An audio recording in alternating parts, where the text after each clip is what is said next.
3 minutes after 10, you're listening to James O'Brien on LBC. I hope you had a lovely weekend. I apologise if you were working yesterday or if yesterday was a normal day for you, because I am going to spend the next couple of weeks struggling to remember what day it is. Not because of my growing years, not because of my encroaching age, but because if you take the Monday off because of a bank holiday, especially next Monday, which is an unscheduled one, as it were, or an untraditional one, I come to work thinking that it's Tuesday, which means that I won't realise it's Friday when it's Friday, and I'll probably be expecting to do Mystery Hour at some point on Saturday afternoon. So I'm just mentioning this in case I embarrass myself at some point in the coming days. And of course, the reason why we have an extra bank holiday next Monday is because of the coronation of King Charles III. And I really want to talk about it. I want to talk about it because it is happening and because it is significant. And I appreciate that many people listening to this programme may think it shouldn't be as significant as it apparently is. Michael Butterfield, for example, has already been in touch to say, please don't talk about the coronation. I'm disgusted with it, and I'm 75 years old. It's medieval and ridiculous. It is also undemocratic. Michael, that's why I want to talk about it, because I'm really interested in what you think about it. So I don't see that you can have it both ways. You can't be possessed of pungent and, to my mind, intriguing insights and opinions about something while simultaneously insisting that we don't talk about it. I am drawn to things upon which there is no consensus, and I think it's fair to say that there is no consensus to this. I'm also, as you know, drawn to changing minds. In fact, as I get the hang of this job after 304 years of apprenticeship, as I get the hang of this job, if I had to pick the thing I find most interesting about it, I think I'd probably pick changing minds. I find my own mind changes fascinating, and I find your mind changes even more fascinating. I'm intrigued, profoundly intrigued by the things that make us review our view of the world. I think we can change our views and opinions a lot. I don't know how easy it is to change character. Writing a bit about Boris Johnson this weekend, and that school report from his days at Eton, it's haunting. It's in Anthony Seldon's new book as well. It is quite incredible that the teacher at Eton College managed to nail his character so completely in ways that anybody even passingly familiar with his prime ministerial career, or indeed his entire life, would just, I mean, it's uncanny. In fact, if you started a hoax now saying that was actually written last week and it was not his school report at all, people would believe you, because so on the money is it from his teenage years. So I don't know how easy it is to change your character, but it is possible to change your mind. In fact, as a very cynical man once wrote, there is no point having a mind if you never change it. Cynical because it was, of course, the great philosopher Edward de Bono. Shortly before he set up the rock band U2, it was Edward de Bono who first came up with that formulation of thought evolution. I'll read you some texts and just show you why. So you've heard from Michael. Tim's in Ellesmere Port. I'm 30, and to be honest, I just don't care either way about the coronation, and I'm not bothered by it. I find that less interesting than Michael's comment about being passionately opposed to it and finding it medieval and ridiculous. Julie points out that £250 million of public money has been found for this purely symbolic parade of pomp and grandiosity. Meanwhile, money couldn't be found for hungry children, which is also true. And Helen complains that I'm triggering her as she's losing a day's pay, courtesy of someone who spends more on toilet paper than I earn in a year. I don't know that that's accurate, is it? I haven't seen the bills. Does he use particularly quilted? Is it like 5-ply paper that the princely bottom is applied to the princely bottom, the kingly bottom now, no less, the regal bottom, the royal? Yes, I don't know. And that notion of changing minds, you change your mind about the monarchy when the monarch changes, perhaps. I don't know. I just want to find out what you think. It's not looking good in the Commonwealth.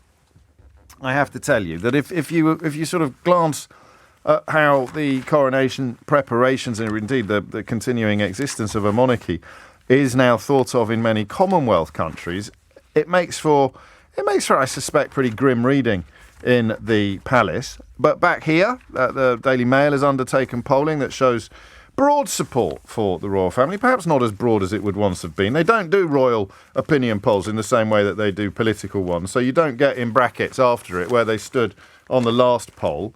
But the Daily Mail goes with Britain's rock-solid support for royals, which sort of is a little bit over-optimistic when you see that there is actually a majority of 18 to 24-year-olds who would abolish the monarchy. And that's why I think it's worth talking about, because if I ask you this question, would you keep the monarchy if a referendum were held tomorrow?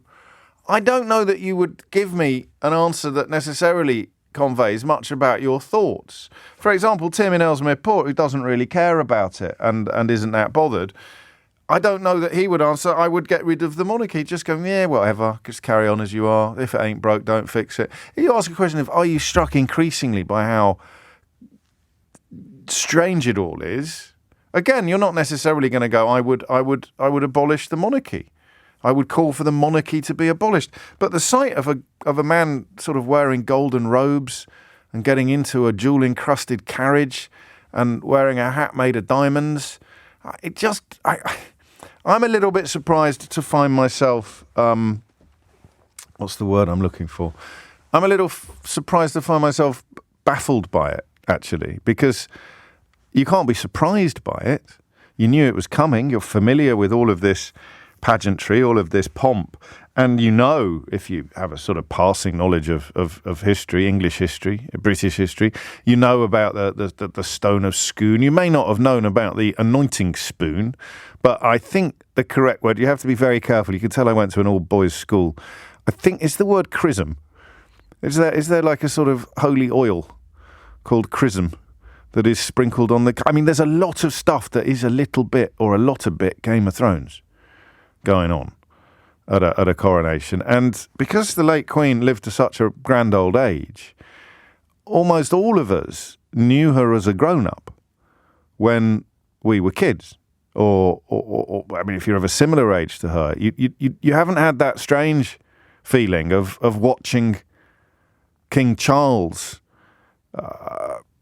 slot into this position where a lot of the attendant ceremony and a lot of the pageantry looks odd, because you kind of always saw it with the Queen, but with him, he's stepping up to the plate. So that's why I want to talk about it. And what I'd really like to do is encourage you to call me if you're not minded currently to call me. I don't want to upset anybody, but I don't want to speak to a succession of people who have strong opinions on everything. I'm really interested in whether or not your needle is, whether you're slightly surprised by how you feel about this coronation. So historically, you're a fairly unquestioning...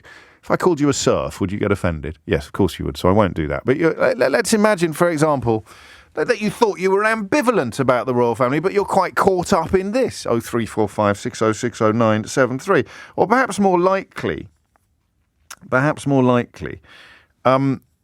you sort of have always been at least mildly enthusiastic about jubilees and royal weddings, but you're a little bit surprised to find that your enthusiasm for the coronation is not perhaps as high as you thought it would be. I touched on this about a month ago. I toyed with the idea of trying to keep a tally going, trying to keep a sort of enthusiasm, a bit like those old Blue Peter fundraising graphs, an enthusiasmometer. Does that sound like a real word? It is now. An enthusiasmometer.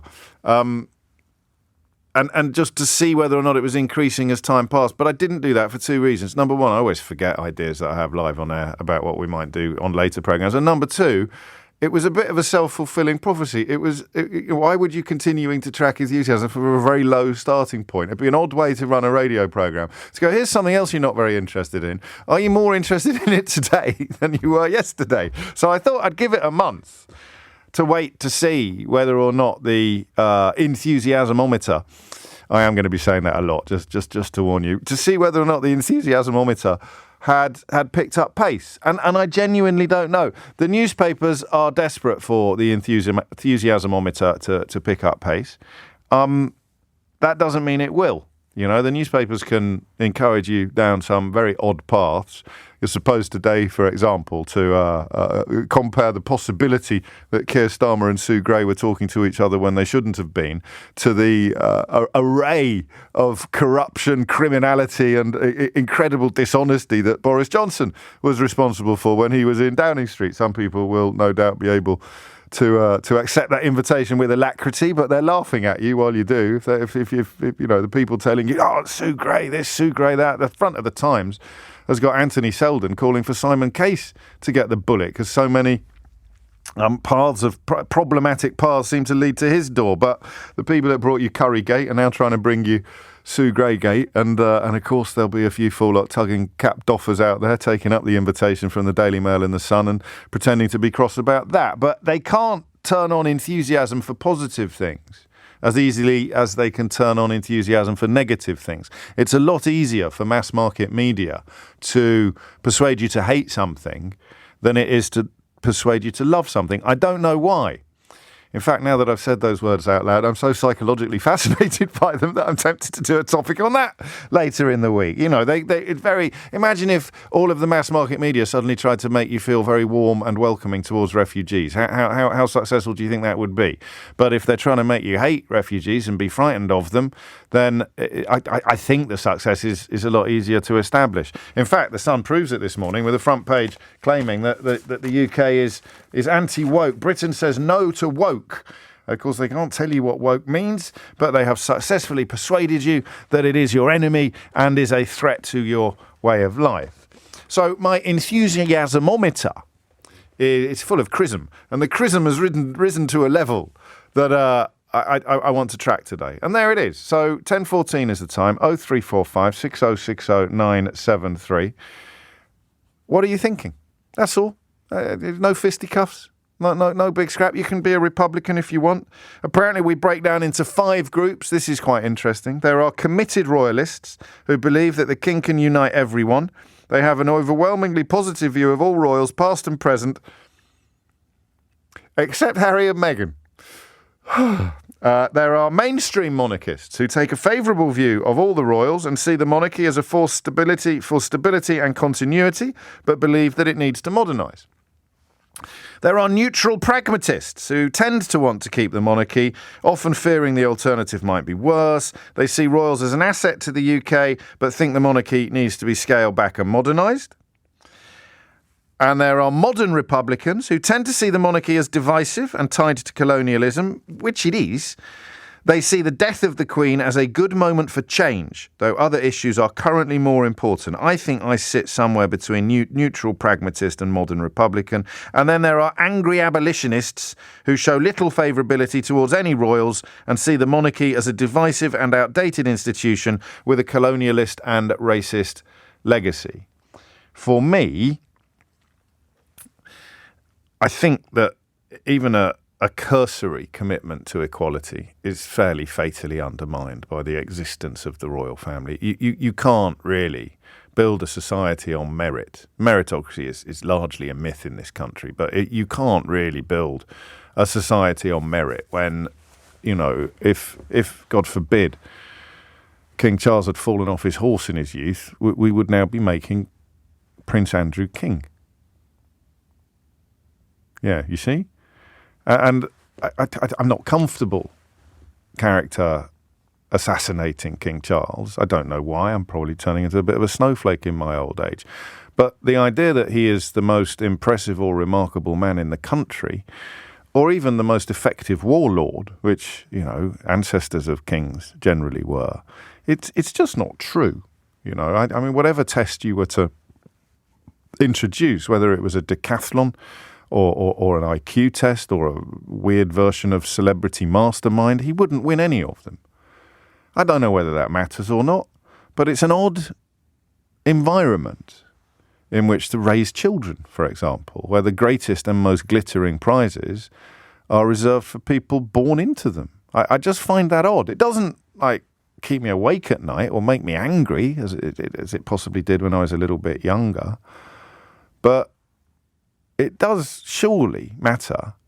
The the tradition of deference in this country, the tradition of cap doffing and forelock tugging is so dangerous and so damaging. You know, whether you're looking at someone with the brains of Jacob Rees-Mogg being treated like an authority or a genius by people he looks upon as plebs, or whether you're just sort of looking at people who think it's important to know their place, that oh no, that kind of thing's not for the likes of us, people who are raised not to have aspirations, not to believe they're as good as anybody else. It's so harmful and damaging to individuals and to societies that it's hard not to see the royal family as the sort of mothership of that kind of thinking, that kind of reasoning. But it doesn't, as I say, it doesn't keep me awake at night. I think seeing the carriages and the robes and the weird accoutrements, the cutlery, if you like, of pageantry, my big takeaway so far, when we're just under a week out, my big takeaway so far is I'm surprised by how ridiculous I find it all because I knew what was coming. What's yours? That's all. 0345 6060 973 is the number that you need. It's 19 minutes after 10. 22 minutes after 10, you're listening to James O'Brien on LBC.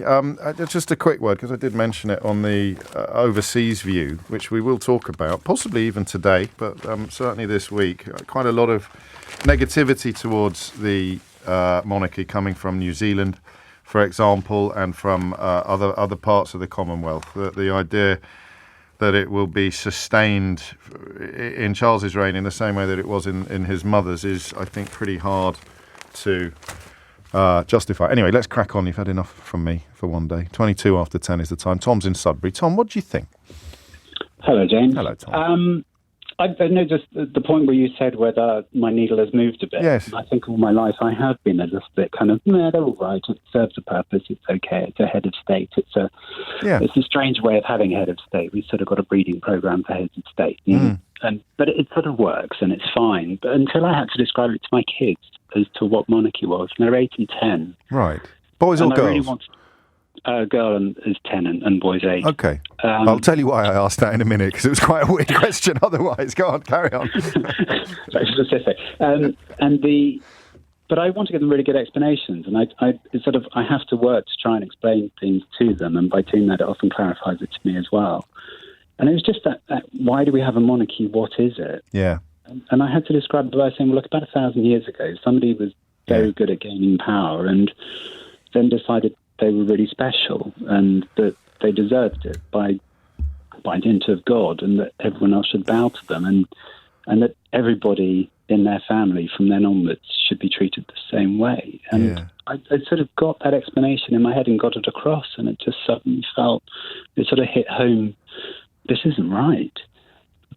I mean, and also, of course, the bit about them owning huge swathes of the land beneath our feet and giving huge swathes of it to their mates from 1,000 years ago. I always say this quite warmly. Regular listeners will know exactly which of my limited stable of anecdotes is about to get an airing. The late Duke of Westminster, the last Duke of Westminster, who wasn't expecting to become the Duke of Westminster, a bit like the last king. It came out of the ball came out of the back of the scrum, and he had to pick it up. He was asked for advice on being wealthy. Reportedly, it's probably apocryphal, and he said, "My advice to you is to have an ancestor who was best friends with William the Conqueror." And you snigger at that, and you admire his modesty in a way, but then you actually remember, in the context of what you've just said about 1,000 years ago, or nearly 1,100 now. Yeah. It's true. I mean, it is. It is an astonishing straitjacket in which to sit a society. But then you kind of imagine, well, what were those original kings like who said, actually, I am special, you need to bow down to me? It's like, well, probably not too far from Trump and Johnson. It's that there is something around a sort of that isn't a healthy leader who did that. And then suddenly this has got completely concretized inside our system. So warlords.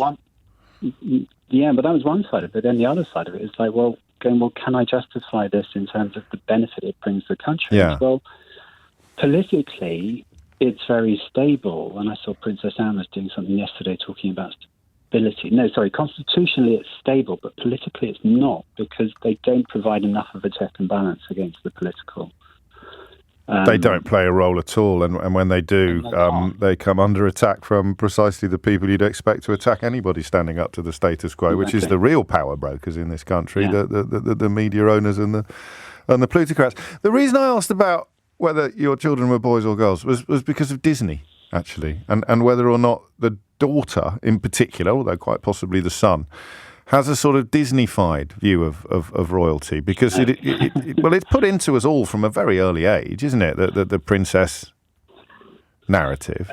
I don't know whether either we didn't watch that stuff or we gave it some Disney? very strong. You didn't watch Disney? Well, what sort of a monster are you?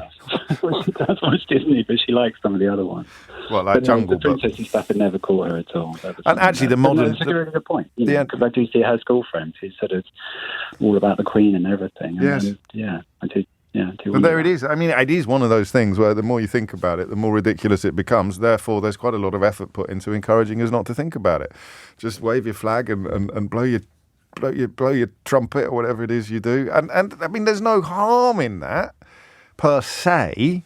But if you do start thinking about the ramifications of deference and the madness of someone who was good at hitting people over the head and shooting bows and arrows 1,000 years ago, still having ancestors who enjoy supremacy, for want of a better word, over you and yours, and whose children are born into a sort of fast lane that your children are never going to get close to. I don't know. I find myself thinking about it more than I expected to this week. And of course, what sustains it is the pageantry. So what sustains the idea that this person is special and better is the jewellery, the cutlery, the coaches, the carriages. I mean, it just is.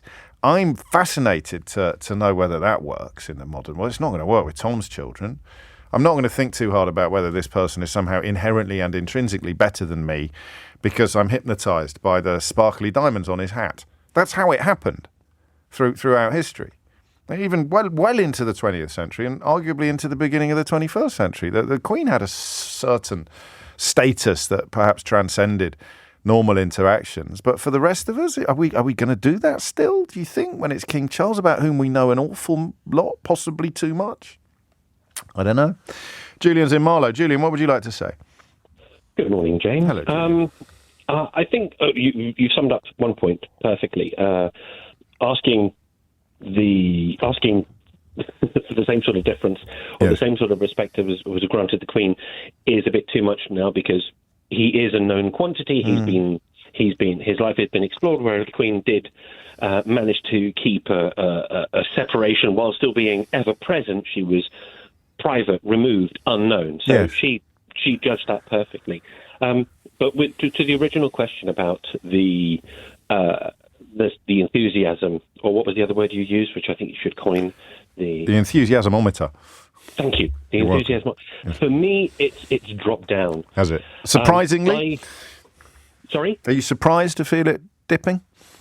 I am, and it's not because of things that I've done, because I'm take it or leave it, a bit like your previous caller. I'm a bit take it or leave it. Yeah, sure. And I kind of know that it's there. I think most of us probably are in that category. Yeah, exactly. And we've grown up with it as being the status quo. The Queen is there. And fair play to the woman, rest in peace. She did a very good job of representing. So I still tear up when I look at her sitting alone in the Abbey. Having a right old knees up at Downing Street, of course, the night before. Exactly. But we must talk about Sue Gray later in the programme. But she understood duty to her people, and even though it was one of the most painful times of her life, she decided to do that because she needed to show the country. Leading by example in many ways. And it'd be easy to point out lots of things that render her a million miles away from our shared experience. Oh, absolutely. But you know, COVID, grief, bereavement, those things are universal. Yeah, and she did that. And every time I see that picture and I think of those people partying the night before, up to, a few hours before the funeral, it breaks my heart. But I think that's duty. That's devotion.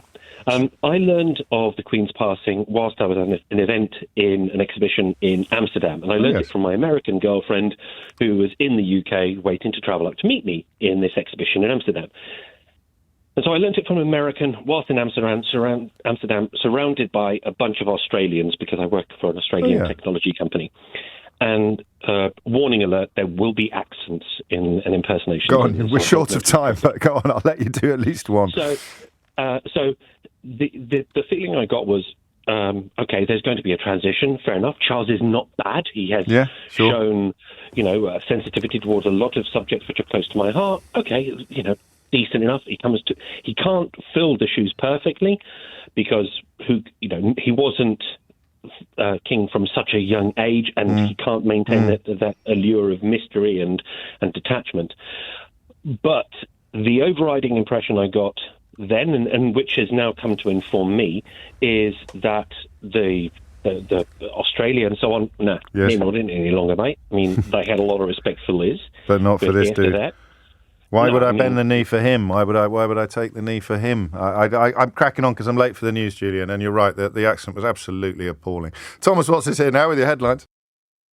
25 to 11. James, I have actually traced my ancestry directly to William the Conqueror, and I am actually a very distant cousin to King Charles. I think a lot of us are. I'm probably not, with the Irishness, Gary and Cardiff. But when Danny Dyer turned out to be related to a king, when he went on Who Do You Think You Are, and I got quite excited about it, I got a lot of messages from people pointing out that actually, if you can trace your family tree that far back, it's not that remarkable to find links to royalty because there just weren't that many people around. I read something once about Genghis Khan having sired so many children that he would appear on more family trees than you could possibly imagine. I appreciate that observation is not dripping with statistical evidence, but there were shed loads of people could trace their ancestry back to Genghis Khan because he, how can one put it delicately? Well, yeah, I think I did a fair. He sired so many children. It's paraphernalia. It's not paraphernalia, James. It's patronage that keeps the monarchy going, i.e. titles, etc. I think it's both, actually, Michael. I think the paraphernalia is what bamboozles the great unwashed, in which I happily include myself. I think we are bamboozled by, we queue up and pay to see the crown jewels. How mad is that? That's not pageantry, that's paraphernalia, mate. That's cutlery. So paying to see that's amazing. How much is it? Well, God, she must be special. Oh, how much? He must be a cool dude when he's got all that money. Ooh. Anyway, sorry, I hadn't finished Gary's story. I have actually chased my ancestry directly to William the Conqueror, and I am a very distant cousin to King Charles. Yet here I am, delivering parcels and struggling to get on the housing ladder. So not all of us can bank on that ancestral connection. Yeah, I mean, you don't have to go that far back. You go back 2 or 3 generations. Even from the Victorian times, if you were the third son of a member of the landed gentry, your descendants could be living in boxes. Whereas your second cousins twice removed, don't at me on that, I don't care what the correct terminology is, they're still living in the family seat. It's incredible. And I mean, our history of primogeniture has arguably protected those grand families in a way that in France it hasn't happened because they split everything up more equally. 10:38 is the time. I probably got that the wrong way around as well. I often think of trees at this point. The reason for that is because planting trees is something you only really do if you've got a concept of future generations. Planting trees on your own land, for example, is quite an aristocratic enthusiasm. Michael Heseltine has done it, but Michael Heseltine is one of those people who has almost become a member of the aristocracy despite not being born into it. I say that with a modicum of admiration, by the way. But planting trees, and I mention it because the next caller is in Norwich. I spend quite a lot of time in Norfolk, and there are quite a lot of stately homes in Norfolk, and some of them are still inhabited by dukes and earls who trace their titles back to Tudors and beyond. And they have got an eye on what's going to be happening in 200 years, these people. You and I don't. I haven't got a clue what's going to be happening in 2 weeks. We've got a book deadline looming. That's the thing that terrifies me the most. But if you're an earl and you've got pictures of your great-great-great-great-granddad on your staircase, you're thinking about what you inherited from him and what you're going to pass on to your great-great-great-great-great-great-grandson. So it's hardwired into our society. Connor is in Norwich, as I mentioned. Connor, what would you like to say? Morning, James. How's it going? I'm good, I think. What's on your mind? So it was as you were talking about the different camps that people sort of fall into in regards to how they feel about the monarchy, but I realised that with the passing of the Queen, I've sort of abruptly shifted from being a sort of, well, being okay with the monarchy existing and sort of being okay with it to staunchly believing that the time is up and we need to move on. Being now a and stop neutral, holding being a on to the neutral relics of the past. pragmatist. You were a neutral pragmatist before, and now you're are you an angry abolitionist or are you a modern Republican? I'd say I'm falling more towards the angry Republican now. I mean, maybe, I don't know, maybe if Charles hadn't spent his life being involved in dodgy, sketchy decisions that, you know, you would have thought, well, hang on, would that be the behaviour of a king? And you think, well, he only got away with it because he's not a king. Mate, Henry VIII killed 2 of his wives. But, I mean, he only got away with it because he was a king. Yeah, I know, but you can't hold... Here's a phrase I never thought I'd say out loud. You can't hold King Charles to a higher moral standard than Henry VIII if you're a fan of the monarch. Does that work as a line? I don't think... I don't know if it does as a societal standard. No, I think you might be right. I mean, a big thing for me, I was talking to my mum about it. My mum's big into the royal family. I think she probably prefers the Queen more than she prefers the King. Yes. And she was sitting today going, oh, you're planning on watching the coronation? I was like, I can't think of anything worse to do with my time. It's a Saturday. We're now getting into some nice weather. I can't think of anything worse than to spend my time watching pomp and circumstance in a country that, you know, is struggling to feed everyone, struggling to house everyone. We've got people trying to get into our country that are drowning and being killed and turned away. But we found 250 million to, you know, have a party for a guy who can't nice to his own son. Could it not take your mind off things? I mean, I don't know, it more puts my mind squarely on the issues, unfortunately. Yeah, all right. But your mum will be watching it. Oh, my mum watched all of it. Yeah. Because as she said, it's a once-in-a-lifetime opportunity, and as I pointed out to her, you're probably planning on dying before 70 then. Well, no, I mean, it depends on what your age is now. And yeah, was there anything that swung it? I mean, was it the passing of the late Queen that made you review things, or is it... Pretty much, yeah. I mean, I think, to be brutally honest, the reason I liked the Queen was she reminded me of my great-nan. I was very fortunate to know my great-grandparent. Yeah. Same generation? I mean, I always enjoyed the fact my nan got a card from the Queen because of her age and complained after the third one because it was the same card and the same signature. So she wrote back and said, don't bloody send me anymore. Oh, dear. Well, you wouldn't have that story if there was no monarchy, would you? Thank you, Connor. Good morning, James. Right, it's Frank. What Putin is doing now is exactly what William, Duke of Normandy, did in 1066. That's from Frank in Darwin. Flippin' heck. Hadn't thought of it that way round. And here's an interesting thing. I don't know if this is relevant to the broader context of this conversation or not. There are currently 2, possibly 3 phone lines free into the studio, which is about the going rate at 11:15. We haven't spoken to a single woman. And as things stand, we're not going to either. Why is that? I can't start doing meta phone-ins on why is a certain constituency of people not phoning me today? And then everyone who phones me is, by definition, not in that constituency. But normally, I think royal phone-ins are a little bit more popular with female callers than male callers, but for some reason, not today. Gary's in Tooting. Gary, what would you like to say? Well, after that, James, I feel as though I should let it go because I'm a male voice and not a female voice. No, I never want anyone to feel unwelcome, Gary. I was just pointing out that this has not pushed many female buttons yet.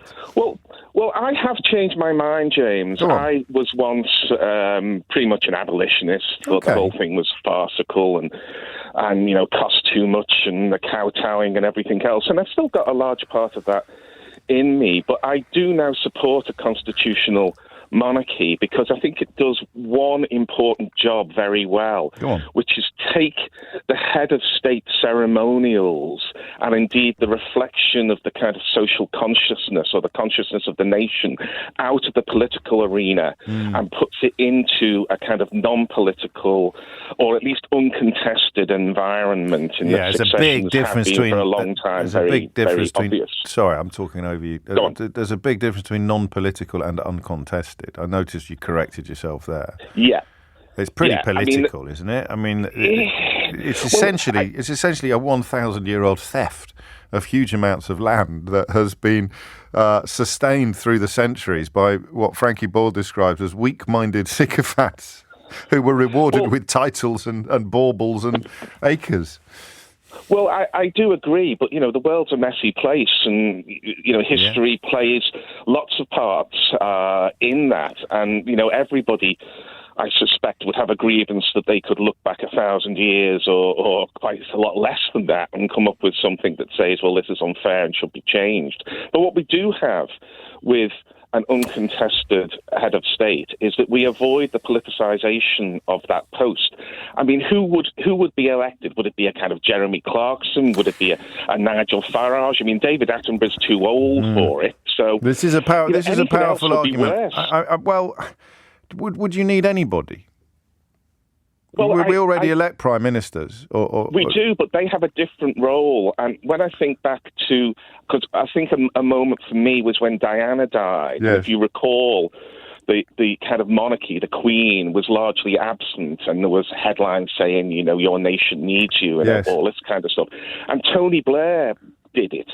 And if you think of Tony Blair as a healer of the nation, it sounds strange from the perspective of 2023, but he actually did that job well. Well, exactly. But I think that was unfair on him, and it was unfair on the Conservative Party. He loved it. I think he did love it. If he was an ice cream, he would have licked himself. Yeah, but I don't think that's the role of the Prime Minister. You can't go from Punch and Judy on a Wednesday afternoon to healing the nation on a Thursday morning. Well, I like your arguments, but you're almost undermining them with, I'm just sitting here watching, because he did such a bang-up job of it that it doesn't really matter whether you think it should have been his job or not. The point is he nailed it. Johnson would have done a decent job on that kind of thing as well. And for the duration of time that he stood at the podium, before and after that, it'd have been an absolute mess. But he won. He did quite a few jobs quite well that other people haven't, much to my chagrin, haven't been able to do since 1997. This is, I think, the counter to your point, and it's a very well-rehearsed point. Like, if we didn't have a monarchy, who'd be the head of state? Would it be Donald Trump or Boris Johnson, or, as you say, Nigel Farage? But if King Charles if Prince Charles, young Prince Charles, had fallen off his horse, we'd be anointing King Andrew on Saturday, mate. Well, I mean, it's wouldn't it be William? I don't know. No, he fell off his horse before he had any kids. Okay, well, I mean, that's the time, and there's plenty of examples of it where behind the scenes, kind of Lord Chamberlain hands a metaphorical revolver and bottle of brandy and says, "Step aside." Yeah, but son. not in recent years. You mean you've got that happening in a sense to Edward VIII, although he was presented with an ultimatum and he ultimately chose to jump rather than being pushed. But I mean, this is, I think, the deal breaker for your argument. Historically, it's been a great argument. You know, who would it be if we didn't have the answer is Andrew. Well, I see that point, but I also think there is a kind of pragmatism. The men in grey suits wouldn't have let it happen. But he wasn't looked on. I mean, the Epstein stuff hadn't happened. The Virginia Giuffre stuff hadn't happened. The Emily Maitlis interview hadn't happened. We're talking about back in the mists of time, and his standing on the day of his wedding was still high. So, you know, it is luck, really, that we have had candidates of the calibre of the late Queen, her dad, and hopefully her son, her oldest son, because you don't have to look far to find a candidate to whom the word calibre would have a very different application. Thank you, though, Gary. 10:48 is the time. It is 10:51, and Gary's point taken up by Stephanie, who describes herself as a half-English bird living and working in Paris. Having a head of state such as a king avoids the scenario we have in France at the moment with Macron's dictatorship or dictatorial approach to pension reforms. But does it, though? I mean, yeah, I suppose it does, actually, in that you can force through legislation against the will of the main legislature, which I don't think you can do here. I don't think that I mean, they talked about Henry VIII. Don't tell anyone. I didn't really understand what they were talking about when they talked about Henry VIII rules during the maddest bits of Brexit. And also, actually, you know, people who claim to be patriotic often see themselves as conservatives, and quite a lot of conservatives found themselves harbouring warm feelings towards people like Boris Johnson and Jacob Rees-Mogg. I'm always surprised by how little that enthusiasm, that warmth was dented by their joint plan to lie to the late Queen about the unlawful prorogation of Parliament. I often think, obviously we live in a gaslit country. The example today would be that what's the chop, Sue Gray, And Keir Starmer, it looks like they had a chat about her going to work for him before they should have done, in breach of the Civil Service Code. It's a problem that will involve a postponement of her arrival, but it's small print. It's a technicality. And yet some corners of our media are trying to present that to you as being up there with the Alamo as a matter of importance, but actually lying to the Queen. From all the corners of the media that spend their lives forelock tugging and cap doffing, Rhys Morgan Johnson got a completely free pass for that because Brexit had boiled so many brains.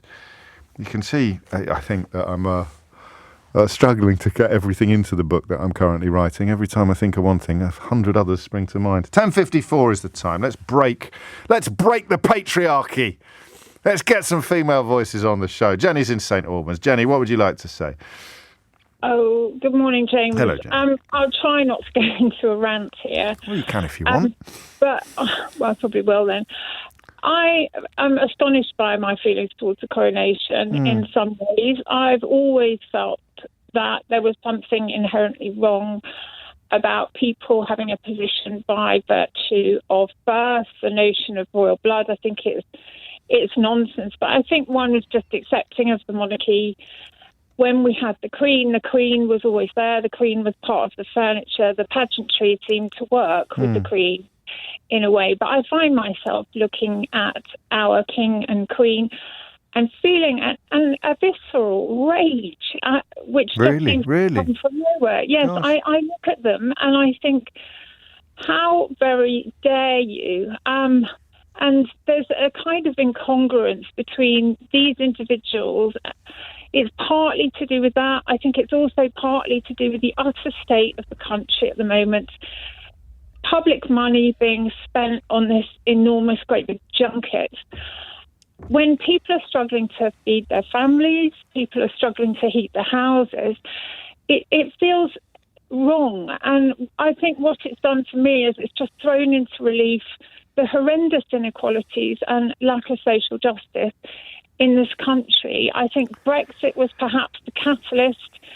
Brexit in many ways was based on the same faux patriotism that the monarchy gets its sort of oxygen from, if you like.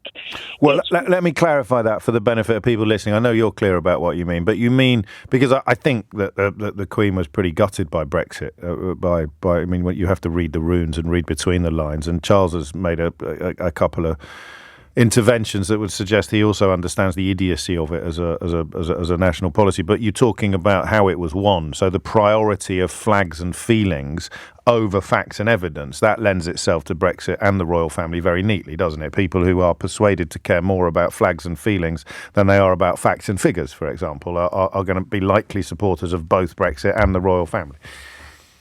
Yes, I think so. And I think Brexit and people's support for the monarchy are predicated on something which is not progressive. It's all about nostalgia.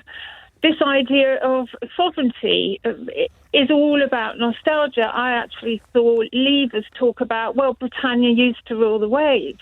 Yes. You know, wake up. We're in the 21st century. This is a country in decline. This is a country where there is a bigger gap between the haves and the have-nots than there's ever been. We have less social mobility, less opportunity for people to get on in life. And I feel as if the monarchy represents the apex of this class system, which is an obstacle to people utilising their talents.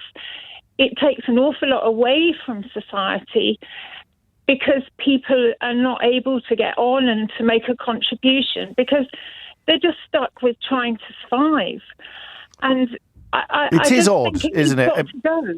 But it gets odder the longer you look at it. I think that's why the phrase, what was it, neutral pragmatist is the most persuasive. The longer you look at it, the madder it gets. So most of us probably subconsciously don't look at it that long or look at it that hard. And there are things to enjoy if you don't look at it all too closely. I think also we weren't necessarily aware of all these ridiculous, archaic rituals, and they feel so incredibly incongruent with the values that matter to us now. Maybe it was different in 1952, but I just do not think that this stuff works. And I think bringing in people of colour and people from different religions to try and bring it up to date. It just doesn't seem to work because fundamentally it's all incredibly archaic. You were talking about William the Conqueror and the Duke of Westminster's comments.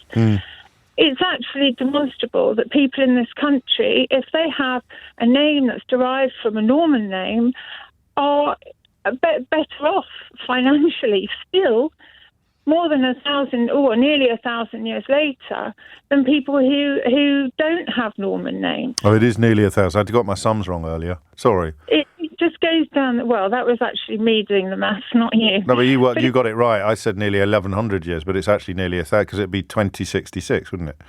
Yes, that's right. Sorry. But it actually goes down the centuries. And I've seen that research. It is incredible because Grosvenor is originally a Norman name as well. So there's a dichotomy here that I share, which is, and in fact, I should tell you that the text you got, quite a few actually. Go Jenny, this is exactly how I'm feeling. Thank you, says Trish. And what this woman is saying is completely inarguable. You don't get those texts into so this lady's position is just inarguable. So you're obviously right. And the history of deference and worse is absolutely baked into the modern monarchy. And yet people can simultaneously understand that and not care as much as you do. That's the weird bit, isn't it? I think one final thing, though. I mean, I don't want to sort of monopolise. You feel free. You have other people but a mail caller would never say that, Jenny.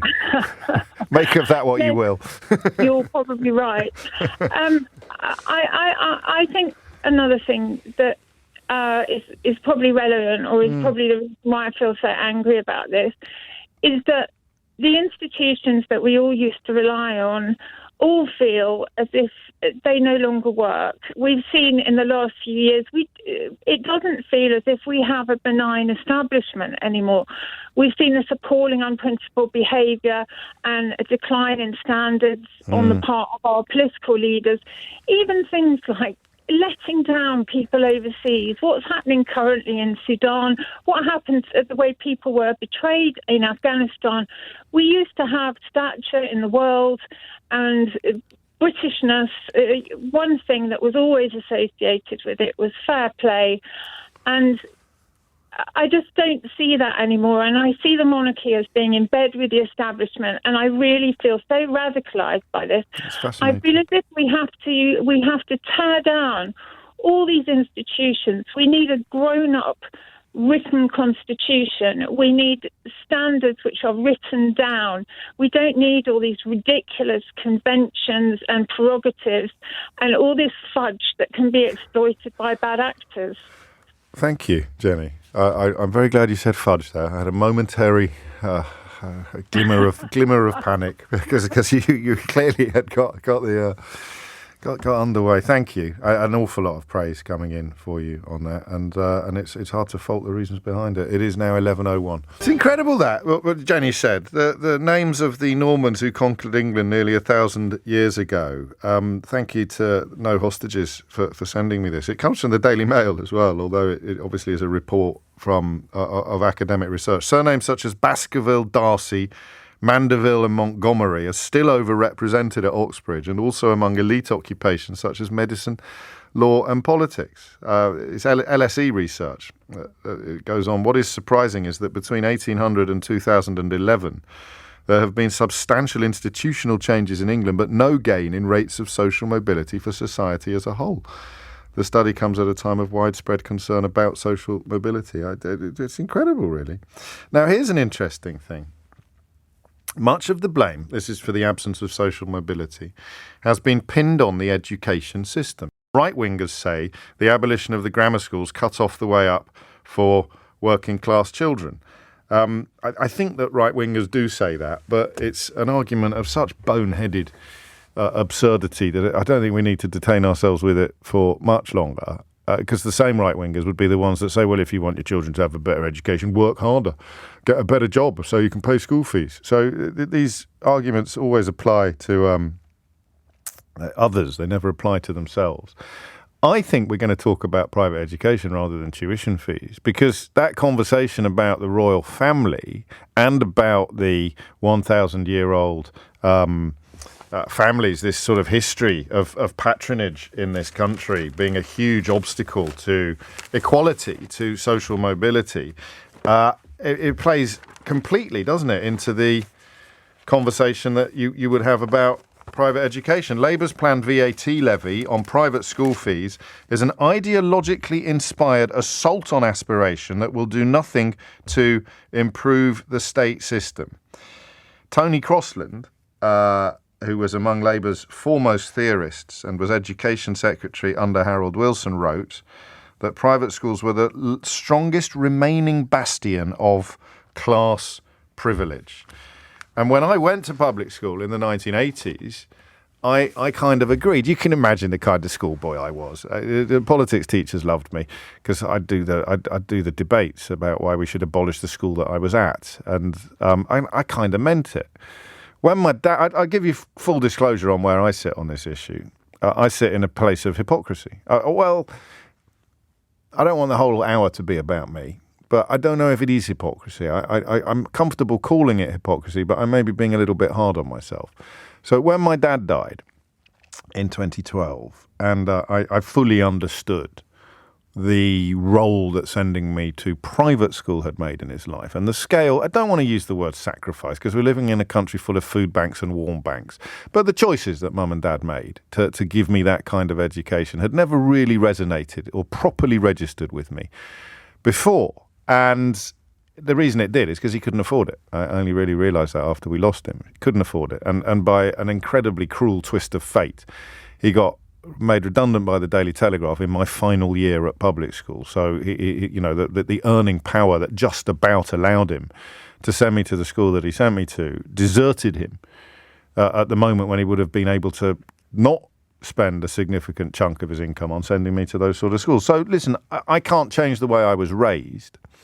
And my God, I wouldn't want to.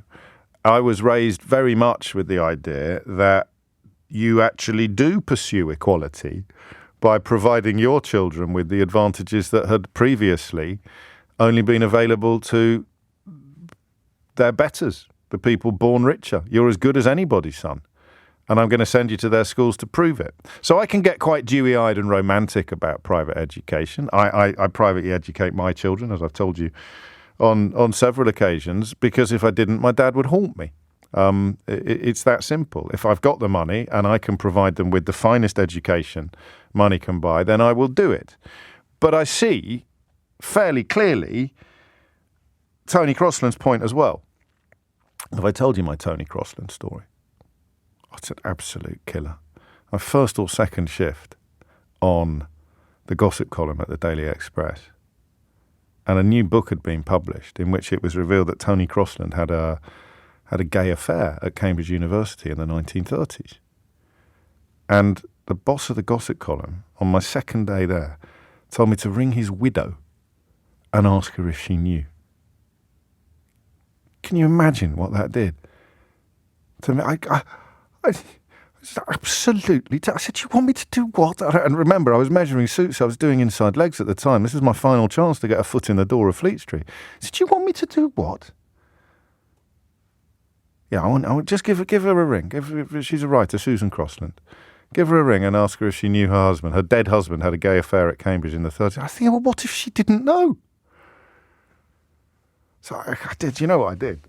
I used to do this quite a lot in the office when I had scary assignments. I'd dial this number.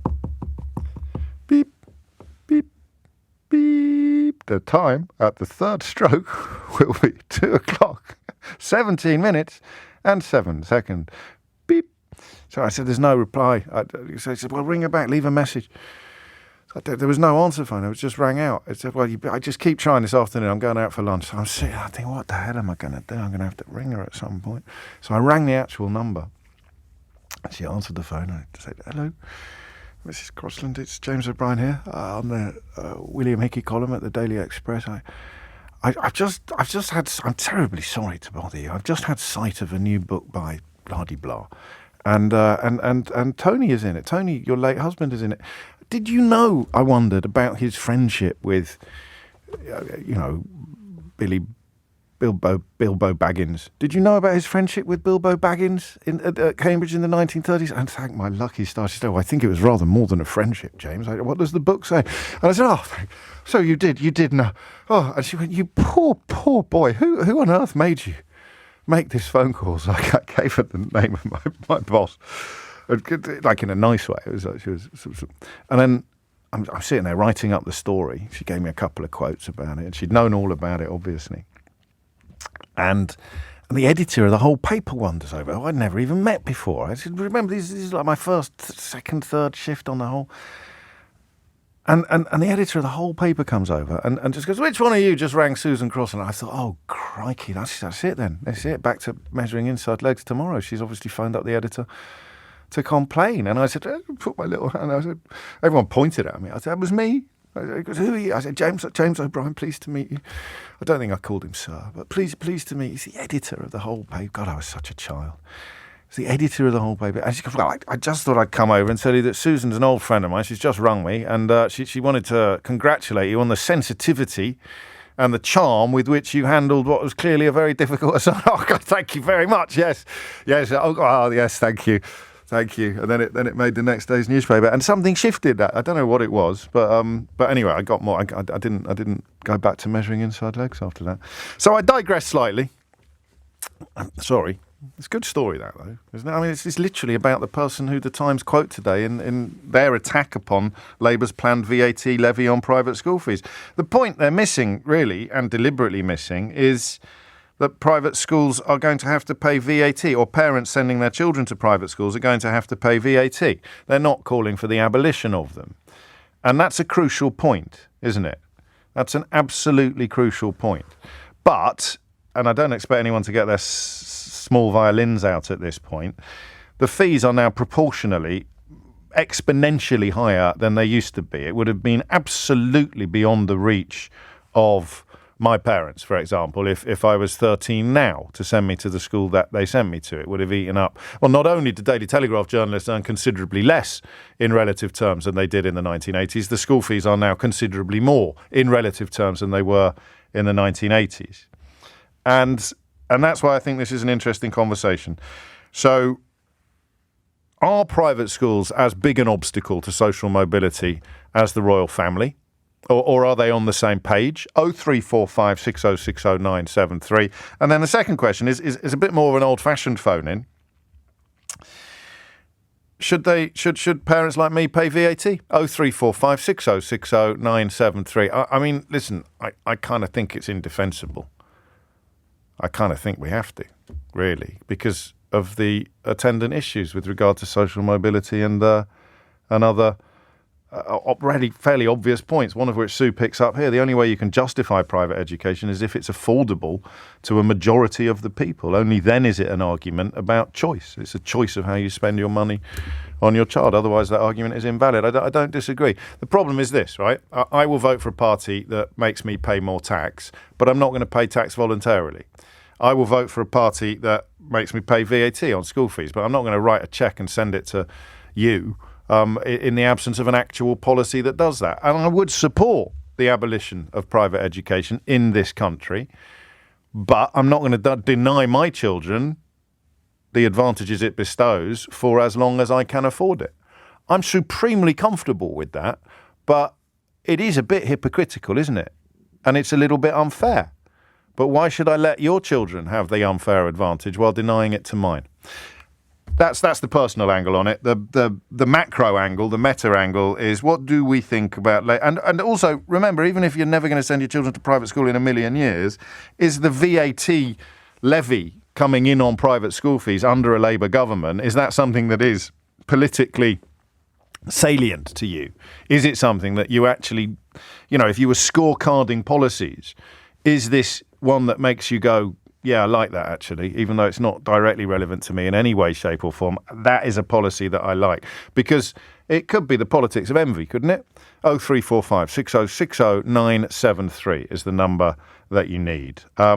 Loads of calls. Loads of questions.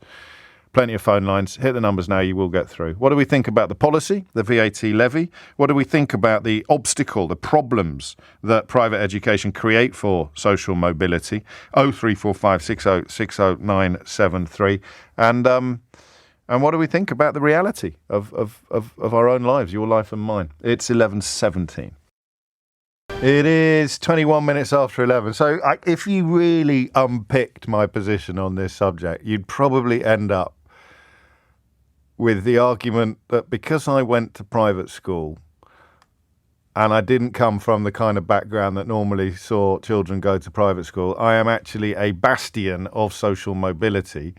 And if you make it even more expensive than it is already, then kids like me won't get into those schools, which means the advantages that are bestowed will be even more closely confined to the already massively advantaged corners of the country. And that's a fairly tricky argument to sustain. It's the same, I think, as the grammar school argument, which is usually ridiculous, which is to say, well, I got a break. A huge swathe of the country didn't, and the 11 plus was ludicrous and ridiculously unfair and far too prescriptive and early. But I did all right. I did better than I would have done if I hadn't got into grammar school. Therefore, we need to keep that unfair advantage for people like me, which is not what I'm saying, because given the choice, I wouldn't keep the unfair advantage. But neither am I not going to take it while it's there, because otherwise it would just be all the Rees-Moggs and Johnsons that get the glittering prizes. Oof. John's in Glasgow. John, what would you like to say? Hello. Hello. So I went to a private school. I went to a private school in Bristol, and I did manage to get expelled from that private school towards the end. How old are you? Me? Yeah. I'm 25. Oh, okay. Because you still think that's quite cool, don't you? Well, I ended up going to... Don't gloss over it, because I'm 51 and I also got expelled towards the end of my time at public school. And when I was your age, I still thought it was cool. And I'm not patronising you, I promise. No. I don't think it's cool anymore. I think I was an absolute idiot. But at the time, at your age, I thought it was pretty cool because it made me sort of sound like a rebel. Yeah, well, I can say with absolute authority that I was a right blank. I don't know. Are we allowed? Yeah, Herbert will do. And it ended up being one of the best things that happened to me, actually, because it made me take a bit of responsibility for myself, which was needed at the time. But the point that I wanted to make was that, and I got expelled for something that I would not have got expelled from at a state school. And that whole experience, if I hadn't been to a private school, I think would have been a lot worse, because there was a substantial amount of sort of aftercare. Well, not really, but the situation would have been worse. Yeah. And the issues that were happening at the school at the time, so it was a bloody good education, and I was an incredibly difficult student, and the resources that the school had were... they made a serious effort when they didn't necessarily have to. A lot of other people would have washed their hands of me a lot sooner. Okay, but and yes. One of the downsides, obviously, of the school, one of the reasons why I was so difficult and it was such a sort of...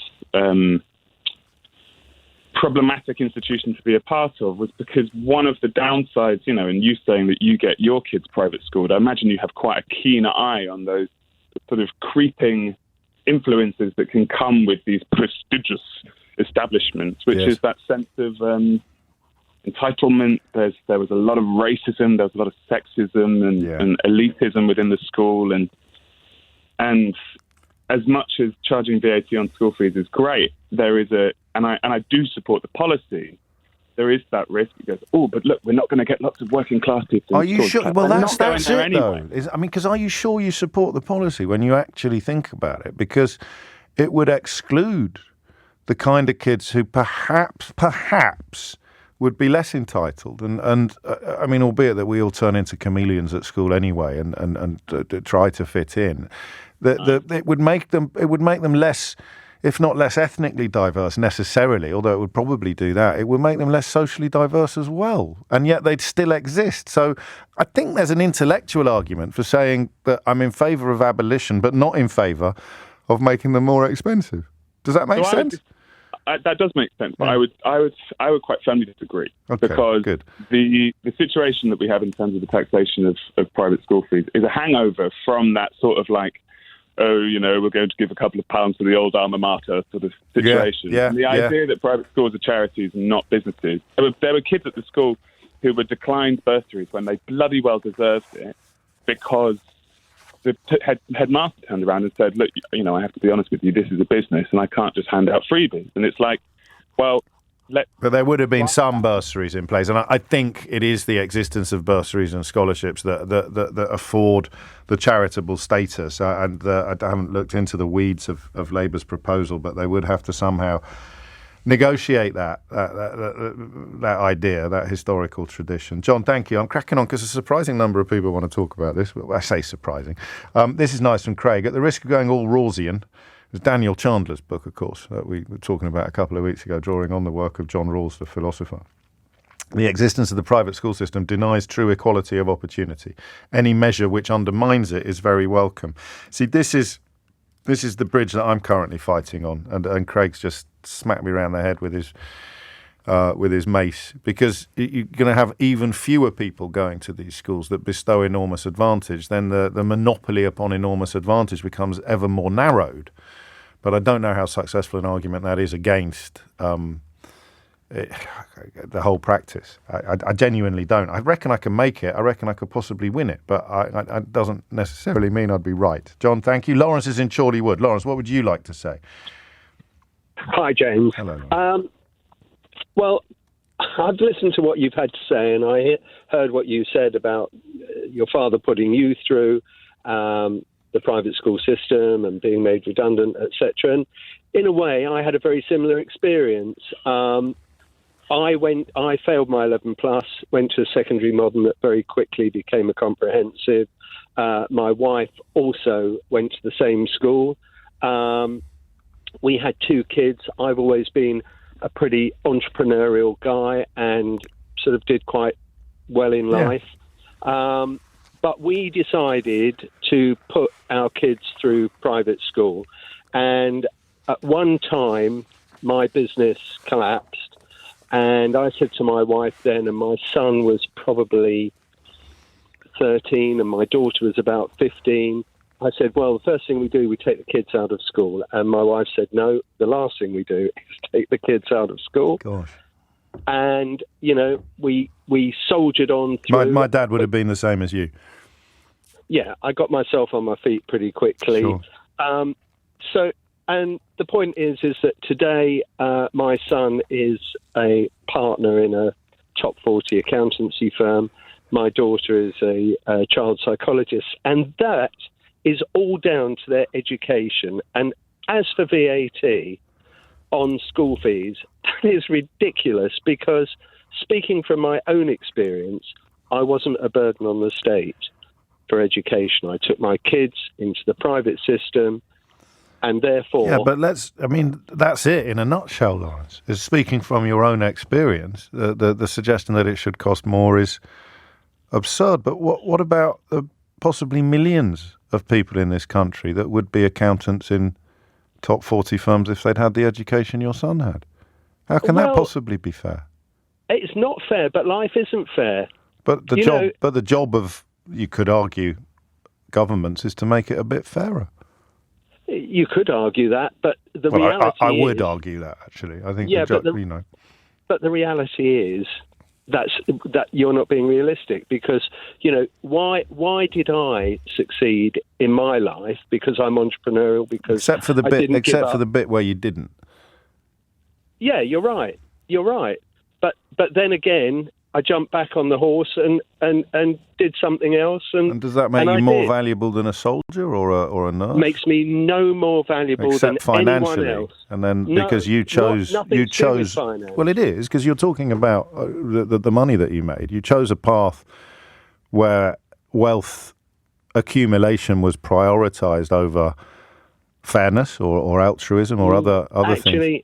Actually, it wasn't. It wasn't. The only reason that I worked so bloody hard at the time... Right, this is why you make me uncomfortable, because there's so many people listening to this programme who work, to use your phrase, bloody hard, and will never achieve the sort of earnings that private education can allow. But they're not... they're not entrepreneurial, and by the same token, they're altruistic or vocational. but by the same token, I could have failed. I mean, I was lucky in that I didn't fail. Yeah, so you're talking about advantage and luck being handed on to your children. That's life. That's life, I'm afraid. Of course it is. And the role of a Labour government is to bring in some checks and balances for the greater good rather than the benefit of children like ours. Well, if that's what you think, good luck to you. What do you think the role of a Labour government is? I think the role of a Labour government is to give handouts where they're not necessarily deserved. Have we got onto handouts?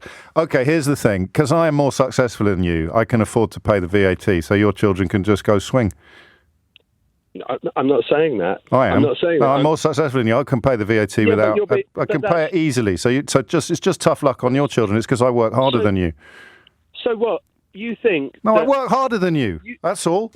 I work bloody hard, and I can afford the VAT easily. And if you can't, that's tough. No, that's got nothing to do with it, James. That's your argument. Not an argument. No, it's not. Life's not fair, Lawrence. No, life isn't fair. So your kids can't go there anymore, and mine can. That's just tough. No, well, that's not the argument. That is the argument. That's my argument. It's not my fault you muffed up your business. Listen to what I've got to say. I have.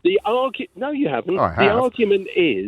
The argument is that if I am putting my kids through private school, I am not a burden on the state. No, the argument is it's going to cost you more. Yeah, so the argument if you can't afford it, that's just tough, hard cheddar. Well, you're right there. See, yeah. Life's not fair. No, but on this occasion, it's your children that suffer, not mine. That's fine. Good. I'm glad we finally agreed. It's 11:32. Thomas Watts is here with your headlines.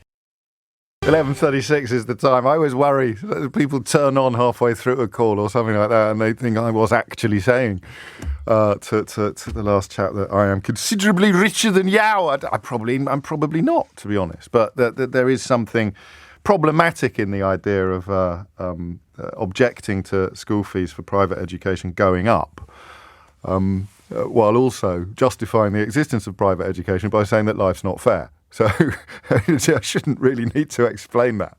Well, exactly, life's not fair. So the fees are going up. No, that's not right. That's not fair. No, life's not fair. But this one caught my eye because this is kind of the distillation of the argument that I'm making. Let me get it right because it's good. My daughter's in an amazing private school. They've just put their already expensive fees up by about 18% due to increasing expenses.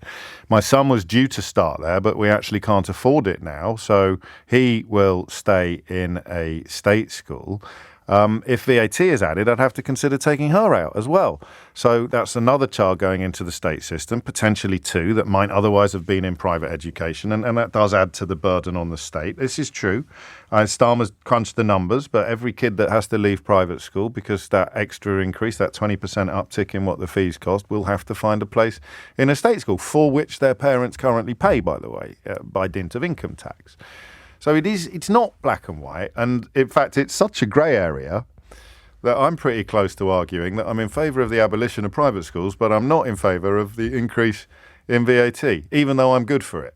And you know, if I vote Labour at the next general election, I will be voting for that increase, as well as for, I think, higher tax rates. But where else is the money going to come from to help address all the problems that we talk about on the programmes every day? But I'm thinking of my dad, actually. So that texter is my dad. And the calculations, just about doable, extra 20% on it, you can't go there. And how can that be fair? Well, how can the whole flipping thing be fair? 11:38 is the time. Sarah is in Odense in Denmark. Sarah, what would you like to say? Hi, yeah, Hello. well, I'm coming from... Hello. Yeah, so I moved to Denmark about 2 years ago with my family, and although I would consider myself to be very different from your previous caller in politics, I don't come from a privately educated background, nor do any of my family, although my dad came from... he was in grammar school. Okay. But my son goes to private school here because it's an international school, so we can speak English there. But interestingly, here it's subsidised by the government. So it's a lot cheaper to send your child to private school and a lot more attainable.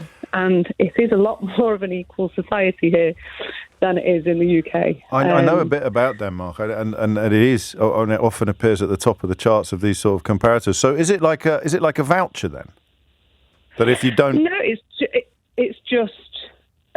it's just basically half the price. But do the private schools get the same amount of money from the government per pupil, and then parents pay more on top of that? For how does it work? Do you know? You may not know. Yeah, so I'm not 100% sure, but I know that we pay a school fee, and it is subsidised. So the percentage of which is subsidised, I'm not sure, but it's the subsidy doesn't go to us; it goes directly to the school. So I guess if you were to look at it from the government's point of view, like you were just saying, you're keeping, like the previous message you just read, those children that are being put back into the public system are costing the government money, aren't they? So I guess it's from... So it's quite specific. I'm desperately trying to swat up on it while we're talking, Sarah, which is not necessarily the best way to do it. So there are 26 international basic schools in Denmark. When you get to private... But it's not just... There's not just international schools, by the way. There are like Steiner schools and religious schools. So there's I think that people... No, I know, and there are 20 private upper secondary schools. It's a much smaller population than the UK, but the private schools receive a grant per pupil per year for their operational expenditures. So I'd like that. I mean, bringing that in here would possibly be unworkable. What other differences do you know? Maybe you haven't been there long enough. Do you know what the differences are for Danish-speaking schools, between the ones that are subsidised, the ones that are private, and the ones that are not? I wouldn't know in terms of the numbers, but my feeling is that the state-funded schools are a lot better quality than we have here. That's the They crucial don't have thing. teachers on strike. Yeah. There's no stories in the newspapers of teachers having to buy pencils for their children, for example. Things like this. Because they're properly paid and properly resourced, ergo they don't need to go on strike or buy pencils for their children, or breakfast. Yeah, exactly. That doesn't exist. And then maybe a little aside is also some of the things that some people send their children to private school in the UK would be the extracurricular activities. Yes. Well, that is also government. I believe it's subsidised here, so it's a lot cheaper to send your kid to football, gymnastics, horse riding, golf. You've got higher taxes across all of Northern Europe, well, certainly across Scandinavia, which explain why you've got much better public services as well. Exactly. So why? Go on. We're coming. From it's also a very rich country. It's got a lot of businesses that are doing really well, and so just because you pay high taxes doesn't mean that you will become a poorer country. So it's really hard to hear when you get the kind of Tory argument about, exactly, yes.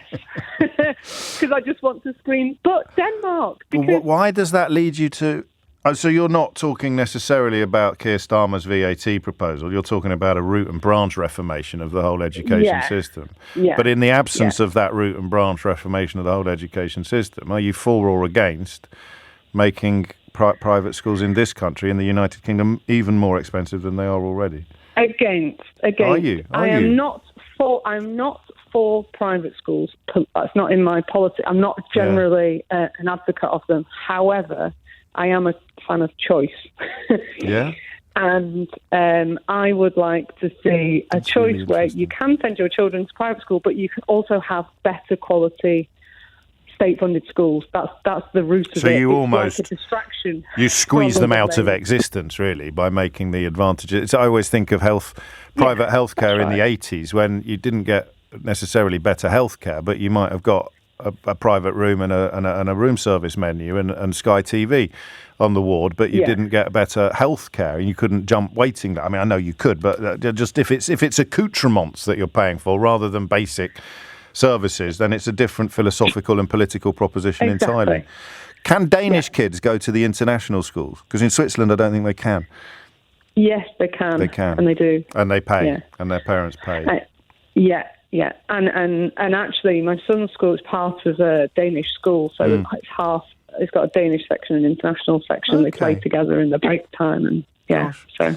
We did an article. I should dig it out. You might find it interesting. When my wife swapped jobs with a Danish journalist, and they spent a week living in London, and we spent a week living in Copenhagen, and we went to the Forest School nursery, which was just utterly unrecognisable compared to what was available in the UK, and the childcare and the parental leave, and the way that one parent can clock off work early one day a week and the other one can do it. And I mean, they are different universes, aren't they, on that kind of provision and care. We should have stayed. Yeah. There just weren't any jobs on Danish radio. That was the problem. Yeah, you kind of have to know the language, which they also subsidise me learning. That's incredible. Well, that's a lovely so. perspective. And in fact, really living the position I was trying to defend, which is saying that if you make it even more exclusive, that's worse for social mobility, even though you recognise that if you were to prioritise social mobility above everything else, you'd abolish the whole shebang altogether, or make state education so good that private school felt a bit ridiculous. It became a sort of hyacinth bouquet option rather than one that... And listen, no one has suggested that parents who aren't sending their children to private school are not aspirational, or I think Lawrence came close to suggesting they don't work as hard as he does, but you can get caught up in the heat of the moment when you're live on the radio. I'm sure on reflection he wouldn't argue that. Anyway, he came round in the end to the view that you can actually mitigate against unfairness. For example, he thought it would be very unfair to put VAT on school fees. 11:46 is the time. Okay, don't laugh. I think we're going to talk about AI in the next hour. This story of the fella who has been responsible for creating much of it and now having regrets is it's a bit like, you know, when I do technology stories, it's when the news sounds a bit like the beginning of a science fiction film.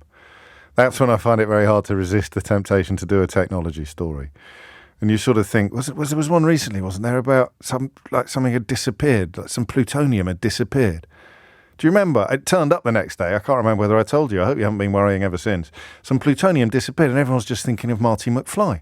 This is not good. This is how... Was it in Iran or Libya? I can't... Anyway, I should get across the details before I start dropping these little nuggets into conversation. But you can remember. If you can't, you weren't paying attention. And that's not my fault. That's your fault.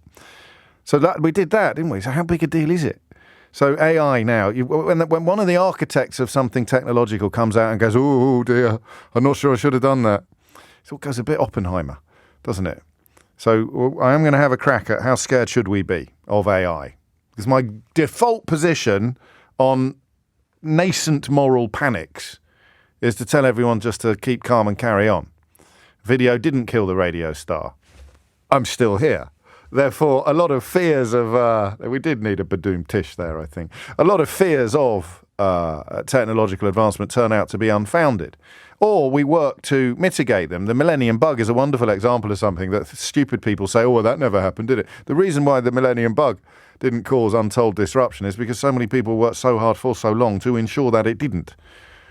But AI, so I need help. If you know anyone, or if indeed you think you might be, qualified to contribute to a conversation about how scared should we be of AI, then get your skates on. We'll kick it off shortly after 12 o'clock. Before that, back to private education. Peter is in Reading. Peter, what made you pick up the phone?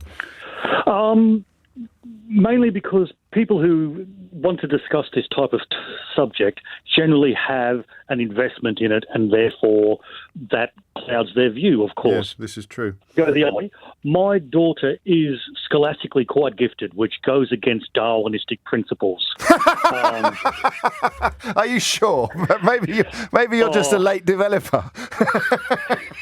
I was taught by Christian brothers and nuns, and they were very brutal, so that may have affected my development. Yes, fair enough. Along the same way. Sure.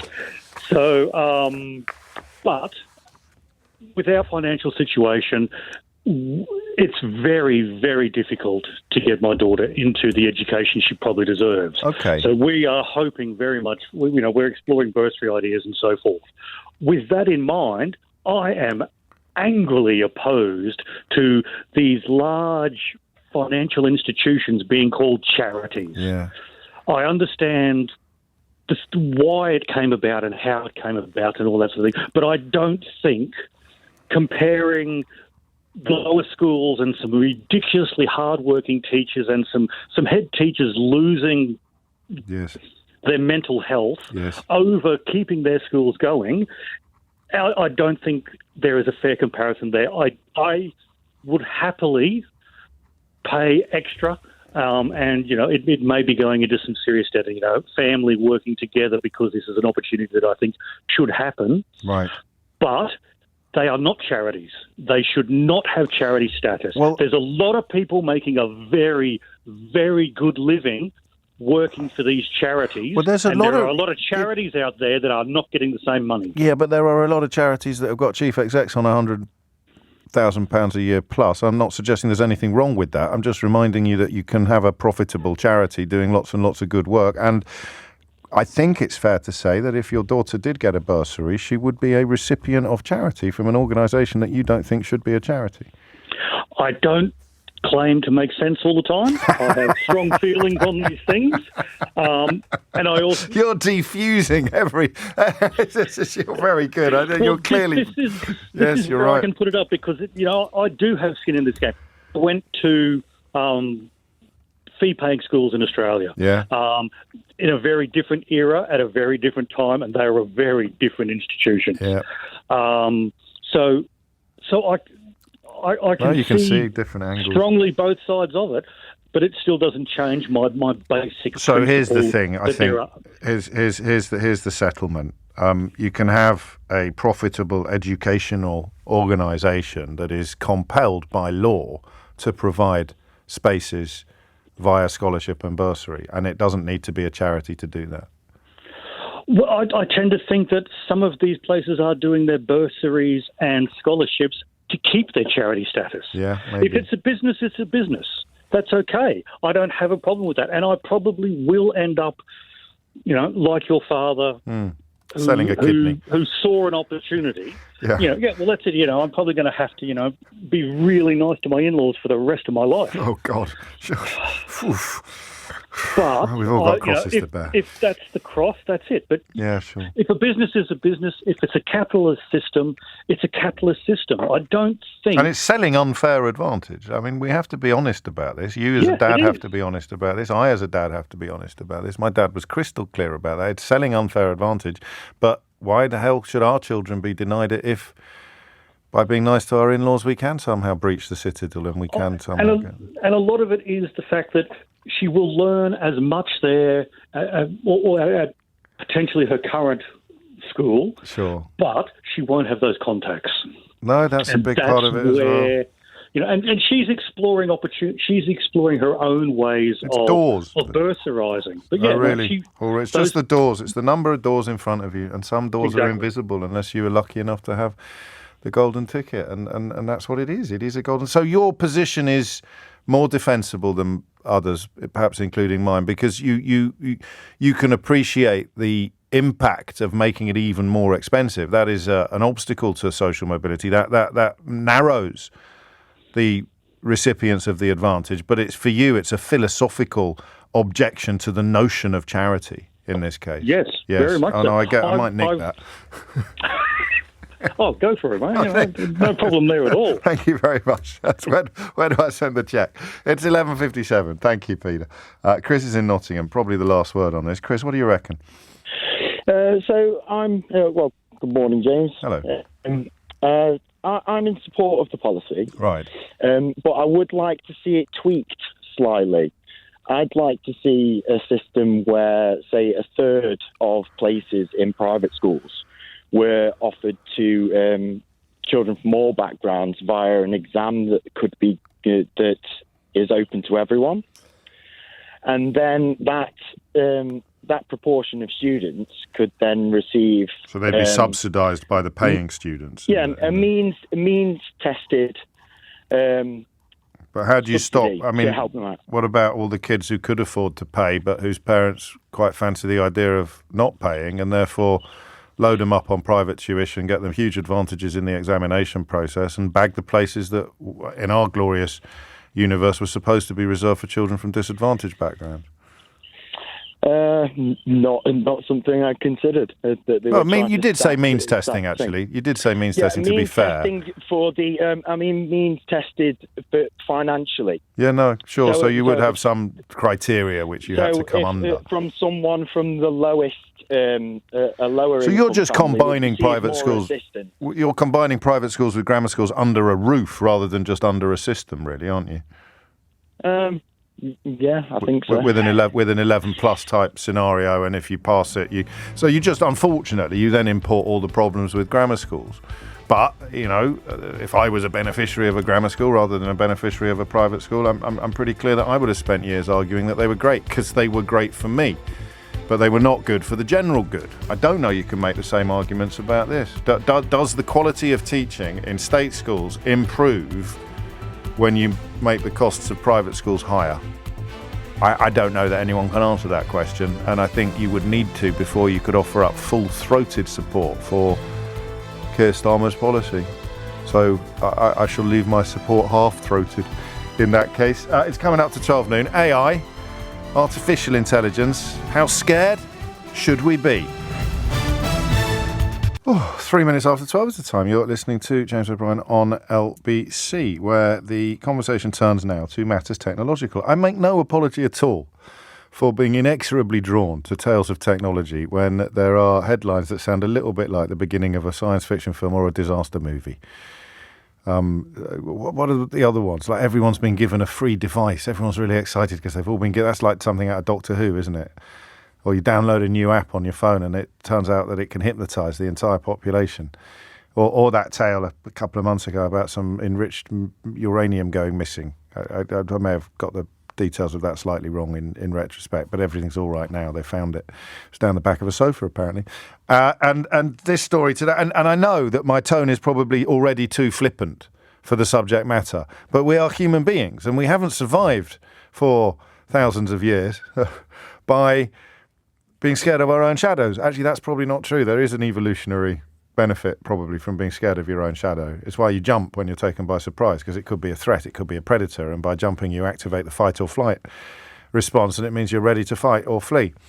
But I also flippancy is a great evolutionary device. Otherwise, we'd spend our lives in constant fear. Was it Thomas Hobbes in Leviathan, I think, who described life as nasty, brutish and short?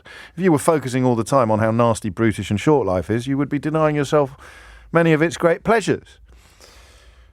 So I digress slightly, but we're talking about AI, and I appreciate now that it's looking pretty serious. And I would like to know how serious. Why are we having this conversation? I shall tell you why we're having this conversation. We're having this conversation because a gentleman called Dr. Geoffrey Hinton, who also, if you're going to get completely sidelined by the story of his retirement, he's 75, so he would probably be knocking it on the head anyway. But as he retires, he has warned that he is worried. He is described as the godfather of AI. A British computer scientist known as the godfather of artificial intelligence has quit Google and expressed regret over parts of his life's work as he fears that artificial intelligence could lead to robots that are smarter than humans. Dr. Geoffrey Hinton, who was head of the Google Brain Research arm and the recipient of a Turing Award, revealed his concern over the potential outcomes of his pioneering work. This is what he said. It's hard to see how you can prevent the bad actors from using it for bad things. And by bad actors, he doesn't mean people setting up their own funny little political parties after failing to get arrested as an actor. He means people doing bad actions. So he's not talking about Steven Seagal. They're bad actors. He's talking about the kind of characters that Steven Seagal would have as enemies when he was still making films. The idea that this stuff could actually get smarter than people, a few people believed that, but most people thought it was way off, and I thought it was way off. I thought it was 30 to 50 years or even longer away. Obviously, I no longer think that. When someone like Dr. Geoffrey Hinton uses the word obviously, I am very much of the constituency of people that doesn't think it's obvious at all. I had no idea that artificial intelligence was being cleverer than you. I don't know if it would be cleverer than me, but being cleverer than you was not 30 to 50 years off, but was instead considerably closer. The chatbot, GPT, which everyone is talking about, is obviously part of the calculation here. And we've also got warnings about the dangers of AI taking over jobs. So that's disinformation, jobs. The head of GCHQ the other day warned about the damaging potential of chatbots. Google's chief executive recently admitted that the pace kept him awake at night. And he said it could be very harmful if deployed wrongly. Elon Musk, who's not having a great year, but still qualifies as a technology leader, he's called for a 6-month pause on research, which seems a bit naive. Because you can have a pause on research, but anyone who's ever seen a James Bond film will know that there'll be somebody somewhere, probably in an undersea lair, carrying on with the research that the rest of the world has been compelled to postpone or pause. AI stresses me out, said Mr. Musk. So there's a long queue now of supremely qualified people who have expressed concerns similar to Dr. Hinton's. He told the New York Times, look at how it was 5 years ago and how it is now. Take the difference and propagate it forwards. That's scary. Maybe what's going on in these systems is actually a lot better than what's going on in the brain. So, right, that's it now. That's pretty much the sum total of my understanding. He also consoles himself with the normal excuse of if I hadn't done it, somebody else would have done, which is terrifying because that's kind of the Oppenheimer. I mentioned Oppenheimer with my tongue in my cheek a moment ago. Oppenheimer, the inventor of the atomic bomb, if you like. But the idea that if I hadn't done it, somebody else would have done is usually in that kind of context. The bloke who invented the trebuchet or the atomic bomb, if I hadn't done it, somebody else would have done. Really? Or Billy Bass. If I hadn't invented the Billy Bass toy, would somebody else really have done? I don't know, but whatever helps you sleep at night. So, how scared should we be? And 9 minutes after 12 is the time. You're obviously going to know a little bit more about it than I do, by definition, at least for now. It's on my list of things to learn more about. But let's just keep it illuminating. Hit the numbers now, you will get through. 0345 560 60973 is the number that you need. What should we be worried about? That's a very good joke there. That would, if you were on a Radio 4 panel show, you'd have got a big round of applause for that.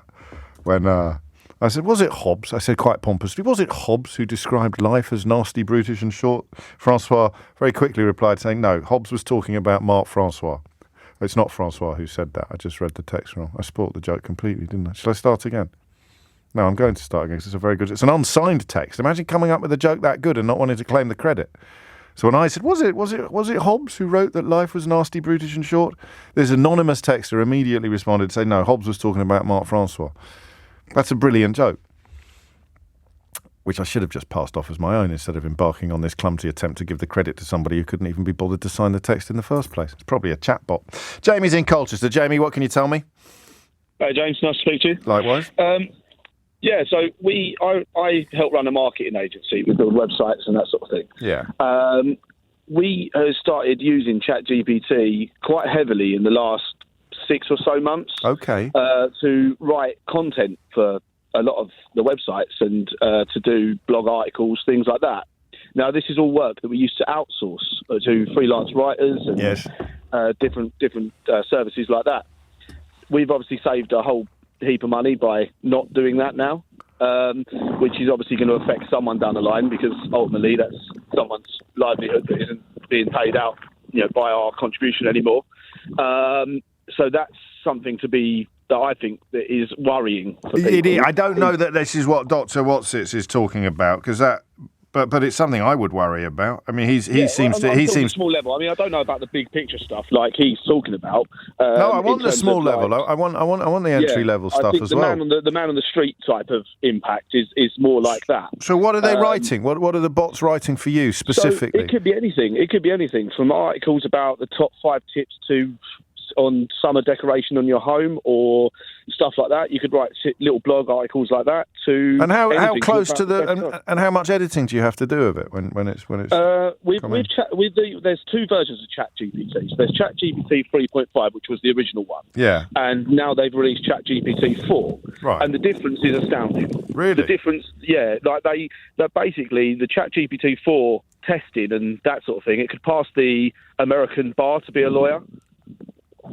with like 98% or something like that. It was So really by answering the questions that are asked on the exam, yeah, it would write. It would write. Knowledge and enough.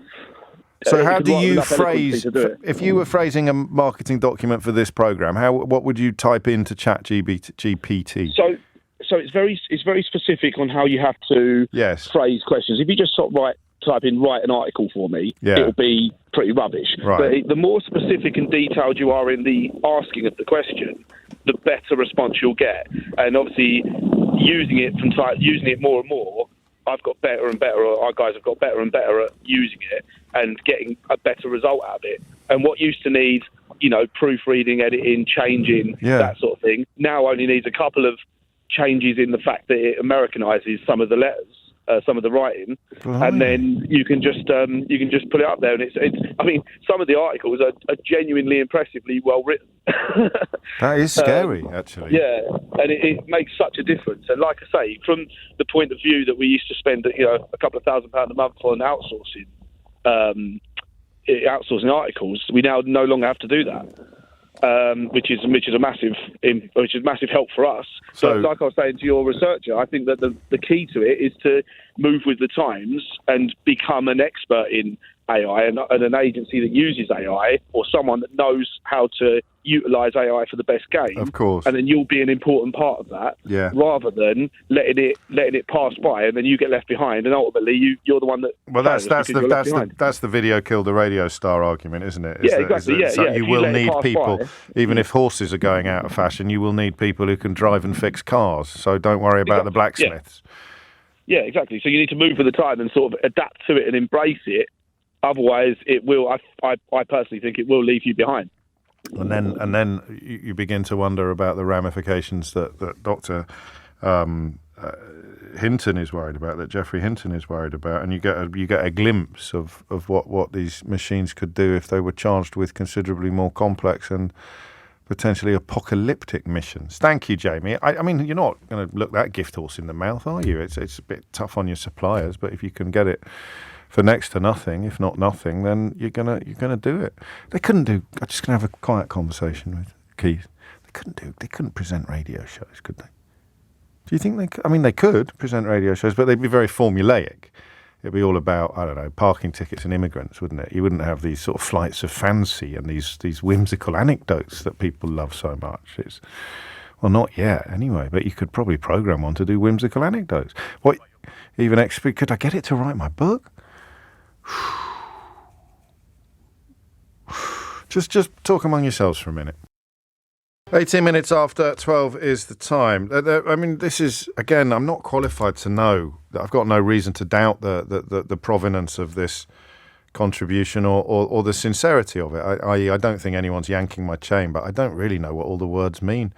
In the original tweet, which says, I'm a verified Google user and I got early access to Bard, the AI. I couldn't help but ask if it thought it could be a danger to humans. This was the reply. I do not think that AI would harm humans intentionally. AI systems are designed to follow instructions and complete tasks. They do not have the same motivations as humans, and they do not have the same capacity for evil. However, AI systems could be used to harm humans unintentionally. For example, an AI system could be used to create autonomous weapons that could kill without human intervention. Or an AI system could be used to spread misinformation that could lead to violence.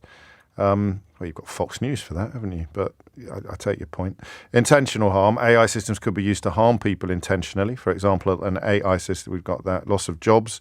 AI systems become more sophisticated. They are able to do more and more jobs that are currently done by humans. This could lead to widespread unemployment and economic disruption. It could also lead, it's me talking now, not the robot. It could also lead to a universal basic income, which I think the more you read into, the more inevitable it looks. And then you've got the unintended consequences. All systems are complex and unpredictable. It is difficult to know how they will behave in all possible situations. This could lead to unintended consequences that are harmful to humans. And then, well, there you go. And then another reply saying, yes, I think AI could be dangerous. Like any powerful technology, AI can be used for good or evil. It is important to be aware of the potential dangers of AI and to take steps to mitigate them. And then it goes through the same list, actually, of potential harms that the bot saying, no, I don't think it would be used for evil. It's intentionally or unintentionally. That's the difference. 20 minutes after 12 is the time. Milan is in Paris, in France. So you must know a lot about this, Milan, because I think that's twice in 2 weeks you've got on the show, which breaks all the rules of the programme. It's my job. I write AI. I'm writing one right now. Gosh. Something similar to ChatGPT, nowhere near as good. The fears of this stuff right now, I think, are coming from GPT-4, which is what the caller before me was talking about, the new version of ChatGPT. Well, also from the speed of progress. So I always remember that guy who they named a law after him when he talked about how processors, chips would double in capacity every year or something like that. I forget the exact, but I read that they're also worried about the speed at which everything is developing. So Jeff Hinton has said, I thought that bit there was 40 or 50 years away. I don't think that anymore. So it's not just one iteration of AI, it's the speed with which new iterations are coming along. Yeah, that's true. But technological development and that chip thing is quite a good example. Yeah. And all development happens on an S curve. Yes. So you go across slowly and then up really fast, and then you plateau off. And we don't really know where we are on that S curve, which is important. But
the thing that people are scared of right now is what's called AGI, which is artificial general intelligence, and it's when AI can start doing like proper reasoning. So right now, the best AIs we have can do reasoning from given data. So if you give it a data set or some information, it can do some reasoning with that. It can't produce new information. And that is the what you could call the AGI Turing test of something, which is like then we've created something that could actually be considered conscious, and we haven't reached that yet. However, the general consensus is we might be quite close. And then how fast things are moving, and that is alarming. Why? I kind of know why, but I want to hear your explanation of why. It's alarming because we don't know what it is. It's sort of like right now. ChatGPT is essentially just a really, really, really, really, really clever predictive text. Okay. But predictive text can't. But however, it's also started seeming to form opinions and stuff like that. And it also, when you can make new discoveries, like of maths or of science or whatever, with an AI, that not only makes it dangerous, but also we've lost control of it. We have no idea what it is. It can start making decisions for itself. And if you combined it with a robot, then you're in science fiction territory. Yes, like genuinely in science, like because it's. I mean, to all intents and purposes, it would be autonomous. Yeah. And you could. I mean, people have used ChatGPT to make robots speak, but the only thing is right now, these sort of models, these sort of AIs, they need thousands and thousands of watts of power and computing power to be able to run. So that's the well, I mean, this is my slightly stupid escape route or safety valve would be that you could always turn them off, but then they could turn themselves back on again. Except that they're currently running on cloud processors, which also host all your data and all the companies. Yeah, but the robot, you could turn the robot off. Yeah, that's true. But it could probably do more damage in the internet ecosystem than it could with a physical body anyway. You'd build a robot that was indestructible, wouldn't you? And you wouldn't be able to turn it off because you'd have to catch it first, and it'd kill you if you tried. It's not funny, man. Or go back in time. It's not funny, man. Go back in time. God, it could go back in time, couldn't it? And change the outcome of history. Okay. Yeah.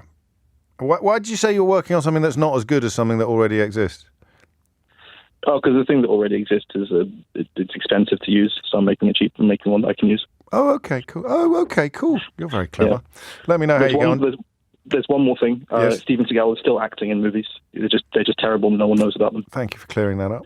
Would you like to hear what Chat GPT says about hosting a radio phone-in? Yes, please. Mark's done it, I think. As an AI language, my language generation capabilities could potentially be utilised to assist in the creation of a radio phone-in program. For example, my natural language processing abilities could be used to analyse and summarise the content of phone calls made by listeners or to generate responses to questions posed by callers. Additionally, my ability to understand and generate natural language could be used to create scripts for radio hosts or to generate promotional material for the programme. I think I'm all right. I'll take those odds. Yeah. Thanks, Milan. Also, what would the pleasure be of phoning up a bot? You don't get to talk to me. You don't get to talk to Sheila. It's not. How could it possibly be the same? Number 5 is alive. Showing my age. Thank you. Alana is in Tooting. Alana, what would you like to say? Hi. Tell you what, a robot wouldn't have needed 3 goes at your name, would it? You know what? Yes, actually, because any kind of when something automatically says your name, it always says Alana, and it is Alana. So, fantastic. It's fine. It's yeah, there you go. I still think I can hang around for another day. What made you pick up the phone, Alana?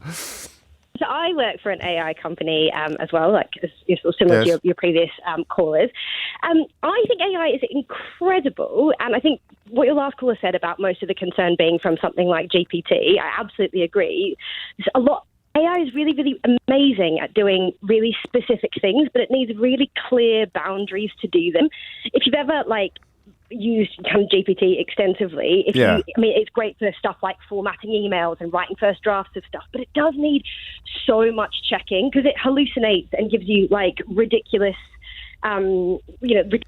answers. Like, I work in the legal industry and we once asked to summarize a case for us, and it was just completely wrong and wouldn't accept. But that's just a matter of time, isn't it? That's just a matter of tweaking the code, or tweaking the programming, I think.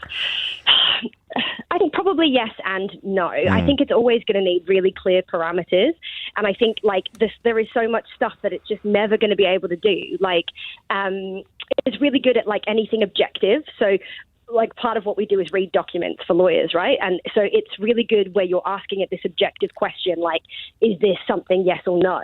But if you ask it to add in any kind of level of commercial analysis the way a lawyer might, it cannot do it, and it won't be accurate when it does it right. If you ask it this objective question, do these 2 names match? It's yes. But if you ask it, do these 2 names match? No, is one of them just slightly different and probably not an issue and probably a typo? It cannot. It won't find but that. I keep everything you say. And I know this is your field, not mine. But I keep wanting to say yet. Yeah. I keep wanting to say yet. You say it can't do this, and I'm going to say yet. Yeah. So I think. I also think that in terms of it's not sentient, right? It just it acts like it is, and I appreciate if it acts like it is. You maybe can't tell the difference, but it genuinely, it just it mimics what it thinks it should do, and I think it's only as good as the person that's programming it. I really don't see a scenario in which it, becomes. I appreciate that it can learn, but I think if you look at anything that requires any level of human anything like creativity or any kind of analysis, I just don't think it can do it, and I just don't see it ever being able to do it that well. But Dr. Jeffrey Hinton does, and he's one of the godfathers of AI. Yeah, I do take that. I also do feel like a lot of these people, it comes from this quite existential, philosophical question of if you can create something that will learn, it will one day go Skynet on us. But I think it's more likely to become, it's just a tool, right? And it's a tool to make people more efficient and effective. It isn't, here to kind of take over the world and become our robot overlords. Maybe I'm really ignorant here. I'm not. No one's ignorant. That's the whole point. It's unknown territory, but it wouldn't just it wouldn't just improve. It would also make people redundant. It's not just going to make people better at doing things. It's going to be better at doing things than they otherwise are. In some cases, we've already heard from the first caller who is literally putting freelance copywriters out of business already. Yeah, absolutely. And yes, but there's obviously also industries that like spring up around it. Like everybody that works for my company wouldn't have a job without the AI, right? Yeah. No, like mechanics coming along, and everyone's complaining about why blacksmiths have all been made. I don't know why I keep reaching for that analogy. I think because it's quite an effective one. Alana, thank you. Emma has invited a chat bot to. There you go. Could you please write a short monologue in the style of LBC radio presenter James O'Brien about his dislike of former Minister Nadine Dorries? It's a bit presumptuous. How can you tell I don't like her? But there is now a short monologue in the style of James O'Brien about his dislike of former Minister Nadine Dorries. So I suppose you could find out quite a lot about me. It's all online. I don't know how much it would. I don't know. I just don't know anything. But I'll read you this short monologue written by a robot in the style of me about my dislike of Nadine Dorries after the latest headlines with Amelia Cox. It's 12:33. Here is, and Emma is responsible for this. So if you don't like it, blame it on them, not on me. Here's a short monologue in the style of James O'Brien about his dislike of former Minister Nadine Dorries. Good afternoon and welcome back to the show. I'll do it straight. I won't take the mickey. All right, I haven't read it all yet. Remember, the question underpinning this hour of radio is how scared should we be? Good afternoon and welcome back to the show. Now, I want to talk about someone who, I have to say, I find quite disagreeable. Former Minister Nadine Dorries. Now, I know some of you might be fans of Ms. Dorries, but for me, there are a few things that just don't sit right. First of all, there's the fact that she has a history of making controversial comments, often on topics that she doesn't seem to know much about. Whether it's her views on her abortion or her comments on climate change, Ms. Dorries has a habit of saying things that are not only offensive, but also factually incorrect. Secondly, there's her record as a politician. While she was a minister, she was responsible for a number of policies that I believe were harmful and misguided, particularly when it came to women's health and reproductive rights. And let's not forget her support for the widely discredited theory. I can't read that out without checking whether it's true or not. Is that true? Did she say that? Blimey. But perhaps most importantly, there's the way she conducts herself in public. I've seen her on television, I've heard her on the radio, and I have to say, I find her manner quite unpleasant. Do I say I have to say all the time? I have to say, I don't think I do. I don't think I say I have to say a disproportionate amount. She often seems to be more interested in scoring political points than in actually engaging in meaningful debate. And her tendency to resort to personal attacks and insults only reinforces that impression. So all in all, I have to say that Nadine Dorries is not someone who I particularly admire or respect. Of course, everyone is entitled to their own opinions, but for me, her history of offensive comments, misguided policies and unpleasant behaviour make her a figure that I would prefer to avoid. Do you agree or disagree? 03456. Don't. Seriously, I haven't got the phone lines. Let's go to Nick in Newcastle. Nick, how scared should we be? I'd be more scared of the people than I would be the AI systems. The people programming the AI systems? No, the people using them, deploying them. Yeah. So, for example, over the weekend, I read an article that was saying that the government wants to use AI systems in order to help process the asylum backlog, and that just seems, a bad. Why does it? Why does it? I think it seems sort of inhumane. These are. It does at first glance. It does at first glance feel inhumane, but if it would result in felicitous results, one imagines. Well, it depends on what you put into it. Yeah. You could, for example, just write a system that says the computer says no to everybody, and then claim it's all out of our hands. It's all happened objectively. We can't argue with the algorithms. Yeah. I'm not as worried as you are. I'm not as worried as you are about that, because you could still have a legal challenge. You could say, well, hang on a minute, the law is clear. That's why the government's in such trouble. It's built up the backlog in order to create political capital, and the law is not on their side, which is why they're going to have to attack judges and the ECHR and all the rest of it. So I don't know that I'm as worried as you are about that. That example. You've just done your PhD on the risks of AI, I think. Yeah. My PhD argues that a lot of these systems are being done in inhumane ways. Okay. So that is an example that I thought is topical, but there's loads of other ones. People, judges, for example, in America, using AI systems in order to predict how likely it is that somebody will reoffend, and those systems are racist. They make bad decisions, but it allows the judges to come up with a sort of authoritative. This is the AI system. This system has huge amounts of data. It knows and is better at this task than people would be, and therefore it gives you that authority. And I'd also that's all a bit Minority companies. Report, isn't it? As well, it's all a bit Minority Report, perhaps. Yeah, and I'd also worry about companies that want to use AI because they want to be seen to be sort of buzzword compliant, as it were, but actually they don't need to.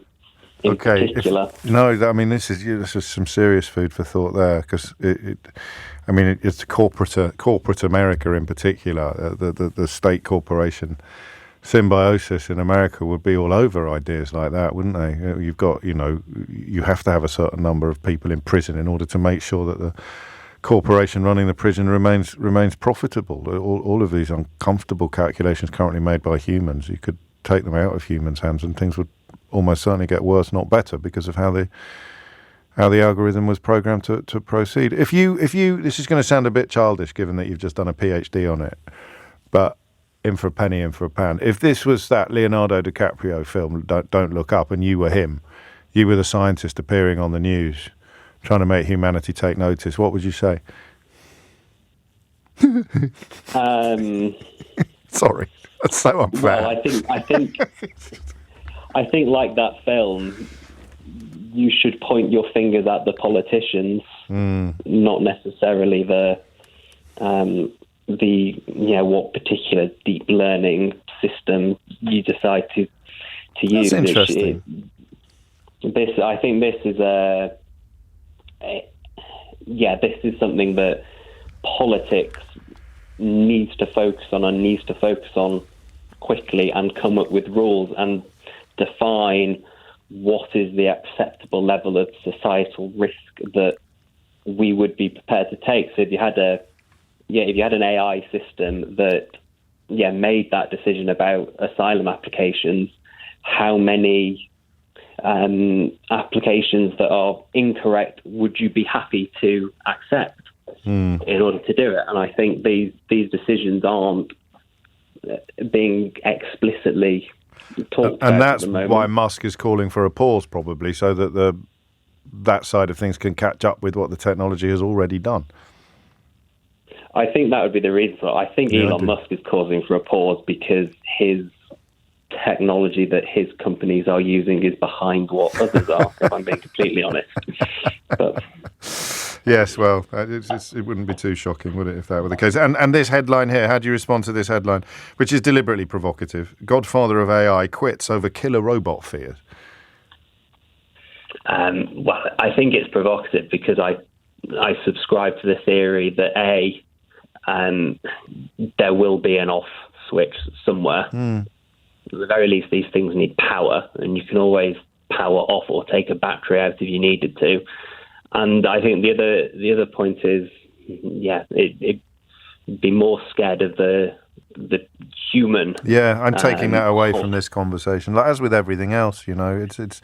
I was trying to think of an analogy, and I can't, because I know that there are positive purposes for guns and weapons, but only when you're using them to fight against people who've got guns and weapons, and they're using them for negative purposes. So the idea of something that is defined by the motivations of the human beings using it is. I haven't come up with something as clear as it would apply to this particular technology. Thank you, Nick. Good luck with the PhD.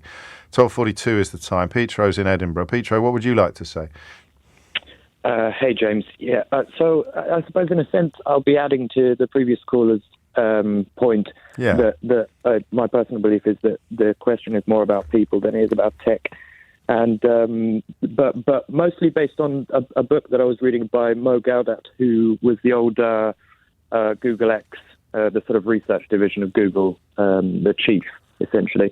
And he writes about AI, and he says the major problem that we don't understand about AI is that because it's such a complex system built on code, as in it's a deep learning program built by lines of code that have been written by people. but there's so many lines of code. It's so complex that even the people who build it don't understand it fully, right? And we base this idea that we know what it's going to do and we know how to use it on the fact that we understand it. But if we don't understand it, then that falls apart. And my point is essentially, if that is the dynamic, and we know also that AI is a deep learning platform, so essentially it scours infinite databases of the internet and data at large to operate, then to the question, should we be scared? I think the only reasonable follow-up question is, do we consider ourselves as a society ready to be mimicked? Do you know what I mean? Yes. Because everything that we do is going to feed into the programming and the development of this, in the words of one of your earlier callers, probably soon to be sentient entity. So if we look at ourselves as a people, do we consider ourselves ready to produce creation, essentially? Yeah. So what would define autonomy, agency, humanity? Yeah. And I mean, imagine this is going to. This is Charlie Brooker's territory, oddly, isn't it? This is some of the stuff he's done with on Black Mirror goes down, and Charlie's super clever. I mean, he's obviously a lot more across all this stuff than I am, but not more than you are. But these are the questions that humanity is approaching. Questions about identity, definition. Yeah. And I should add that Mo Gaudat has a sort of positive outcome and negative outcome section to his books, particularly on AI. But I mean, in a sort of random set of events, imagine a deep learning system watching a number of videos or processing a certain amount of data where humans are shown to destroy tech, to break a computer, or to hit a robot with a club. What might it decide to do then? Yeah, I'd imagine, based on what I know currently, I'd imagine it would be sophisticated enough to understand that it's not an attack on tech itself.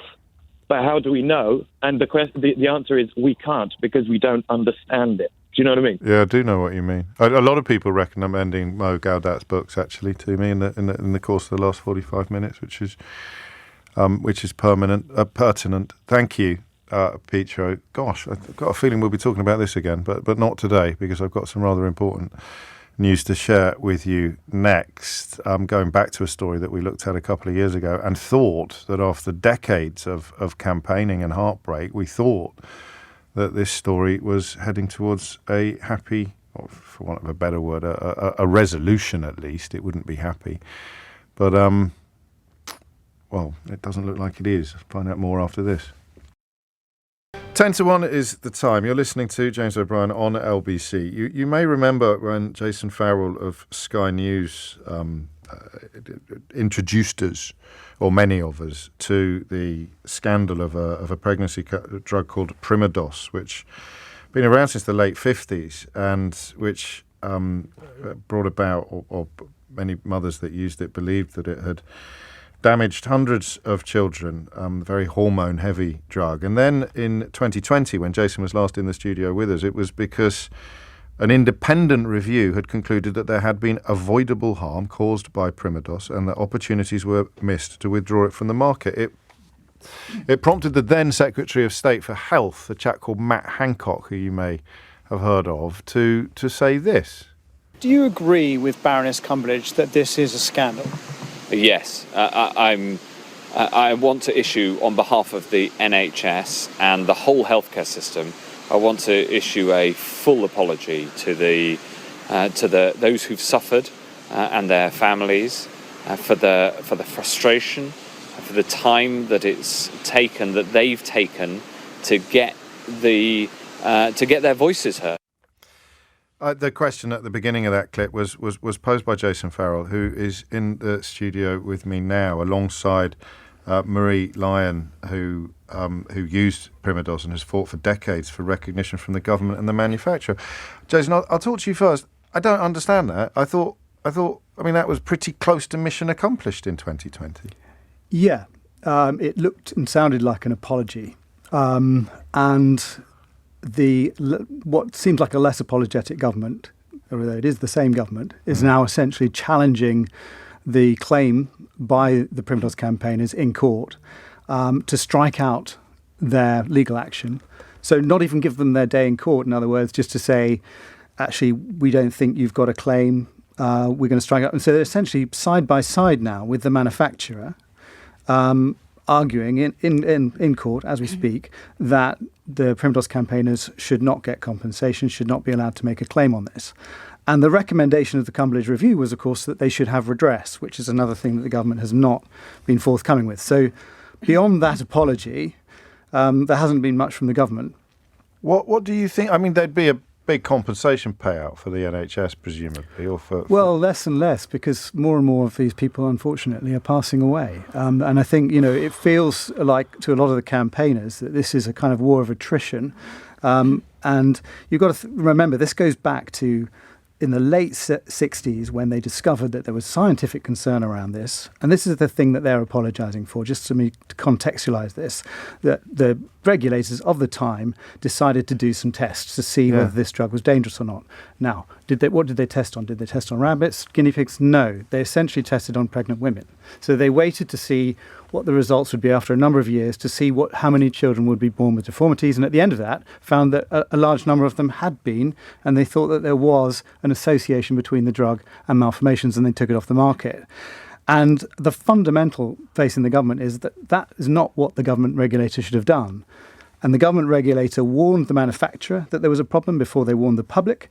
And the government regulator also destroyed the records in which he'd made. And he said in documents that we found that he'd done that in order to frustrate claims being made against the manufacturer. Before we talk, you mentioned campaigners. Few, if any, have been as tireless as Marie Lyon, whose daughter was born without fully formed limbs after being prescribed Primrose. Before we do that, I just want to... people should know I know Jason Farrell outside the studio. He's a very good mate of mine, and he's one of the best journalists in the country. I don't often see you looking like you look today. You go to Kyiv. I see you when you come back from Ukraine, and keeping detachment, keeping above the story, keeping separate from it is a crucial part of your journalistic art. You really care about this. Well, I've just met a woman this morning whose fiancé died this year, or just the end of last year, actually. 3 years after the Cumberledge Review said that he needed redress. And he's never going to know the outcome of that. An independent review, which took a long time coming, which the Prime Minister at the time, Theresa May, feels the government should be responding to, have not done it. They've not responded to all of those things. And I've met so many people over the years who've allegedly been affected by this drug, and the lives that they lead now, they've been incredibly damaged. I should say, just before you go on to Mary, that the manufacturer says, I've just asked them what they say about this. They say that they deny that Primrose was responsible for causing any congenital abnormalities in children, or miscarriages or stillbirths. And they point to the fact that there was this case back in 1982, which didn't find against the claimants, but it collapsed before it properly went to court. And they say that there hasn't been enough evidence since then to prove the causation. So that I just, for legal reasons, give you their point of view. Very important. But Marie, a lot of disappointments over the years, but this must be among the biggest, because it did sound in July 2020 as if Matt Hancock, with the support of somebody as high profile as Theresa May, it did sound as if you were nearing the end of your journey. We were quite positive, quite honestly, when we saw the apology on Sky. We felt, well, at last they've actually acknowledged, and that's really what we want more than anything else. Please acknowledge that the damage was avoidable. And, people like my daughter, born in 1970, when the first real concerns were in documents that there was a problem, if that had been taken off, as Baroness Cumberledge said, in 1967, it would have avoided a lot of babies being either aborted, miscarried or damaged. And I think that the apology, once we actually went back to the government to say, look, you've apologised. What are you going to do about it? Our children need to be cared for. The response was, oh, no, we didn't apologise because we felt that we'd done anything wrong. We just apologised because it had taken so long to listen to your concerns. And I just found that mealy-mouthed. I found the whole process a PR thing. And I think with Theresa May, she was just disgusted because she read the expert working group report, which is what they're basing their evidence on, and actually said at the end of that, she said, it just didn't add up. I just couldn't understand how we are supporting the expert working group report when the figures are not there and the conclusions are obviously misplaced. So I think with all the evidence that we have, particularly the recent scientific evidence, which is really crucial, I think it's shameful that the government is still colluding with the drug company. They are now asking for us to be struck out as the claim isn't viable. It's also not malicious, I can't remember the word they use now. But what they're basically saying is just get rid of it. We don't want to listen to the evidence. Thank you very much. We know that there's no legal precedent for this to go ahead, and consequently you're wasting our time. And it's as blunt as that. They're also trying to say you don't have the funding. Oh, they are. That's a big thing. And at the moment we don't have the funding. We're trying to fundraise like mad. And we do have an app, obviously, on Primidos Donations, if anybody wants to look at that on Google. And this isn't a plea for funds, so please don't think this is the focus. This is to let people know that unless this case goes ahead, it'll be the first medical negligence case that can be heard in full, and it will protect women in the future. Those ingredients, those components are still on the market. They're in oral contraceptives, they're in all sorts of HRTs for women. Women will be affected in pregnancy, before pregnancy, and it's about time that this was actually looked at in detail. And unless this case goes forward, my feeling is that opportunity will be lost. So, to be clear, Yes.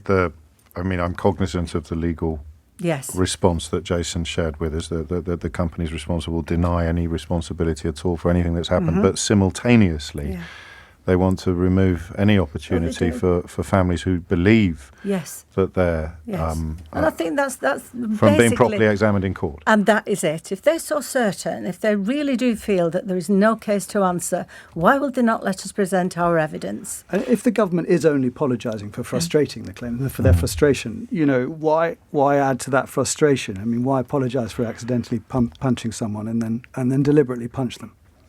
What happens next? Briefly, in what court happens itself, next is we've got 5 days of hearing, and at which point the court will decide whether this case can go ahead.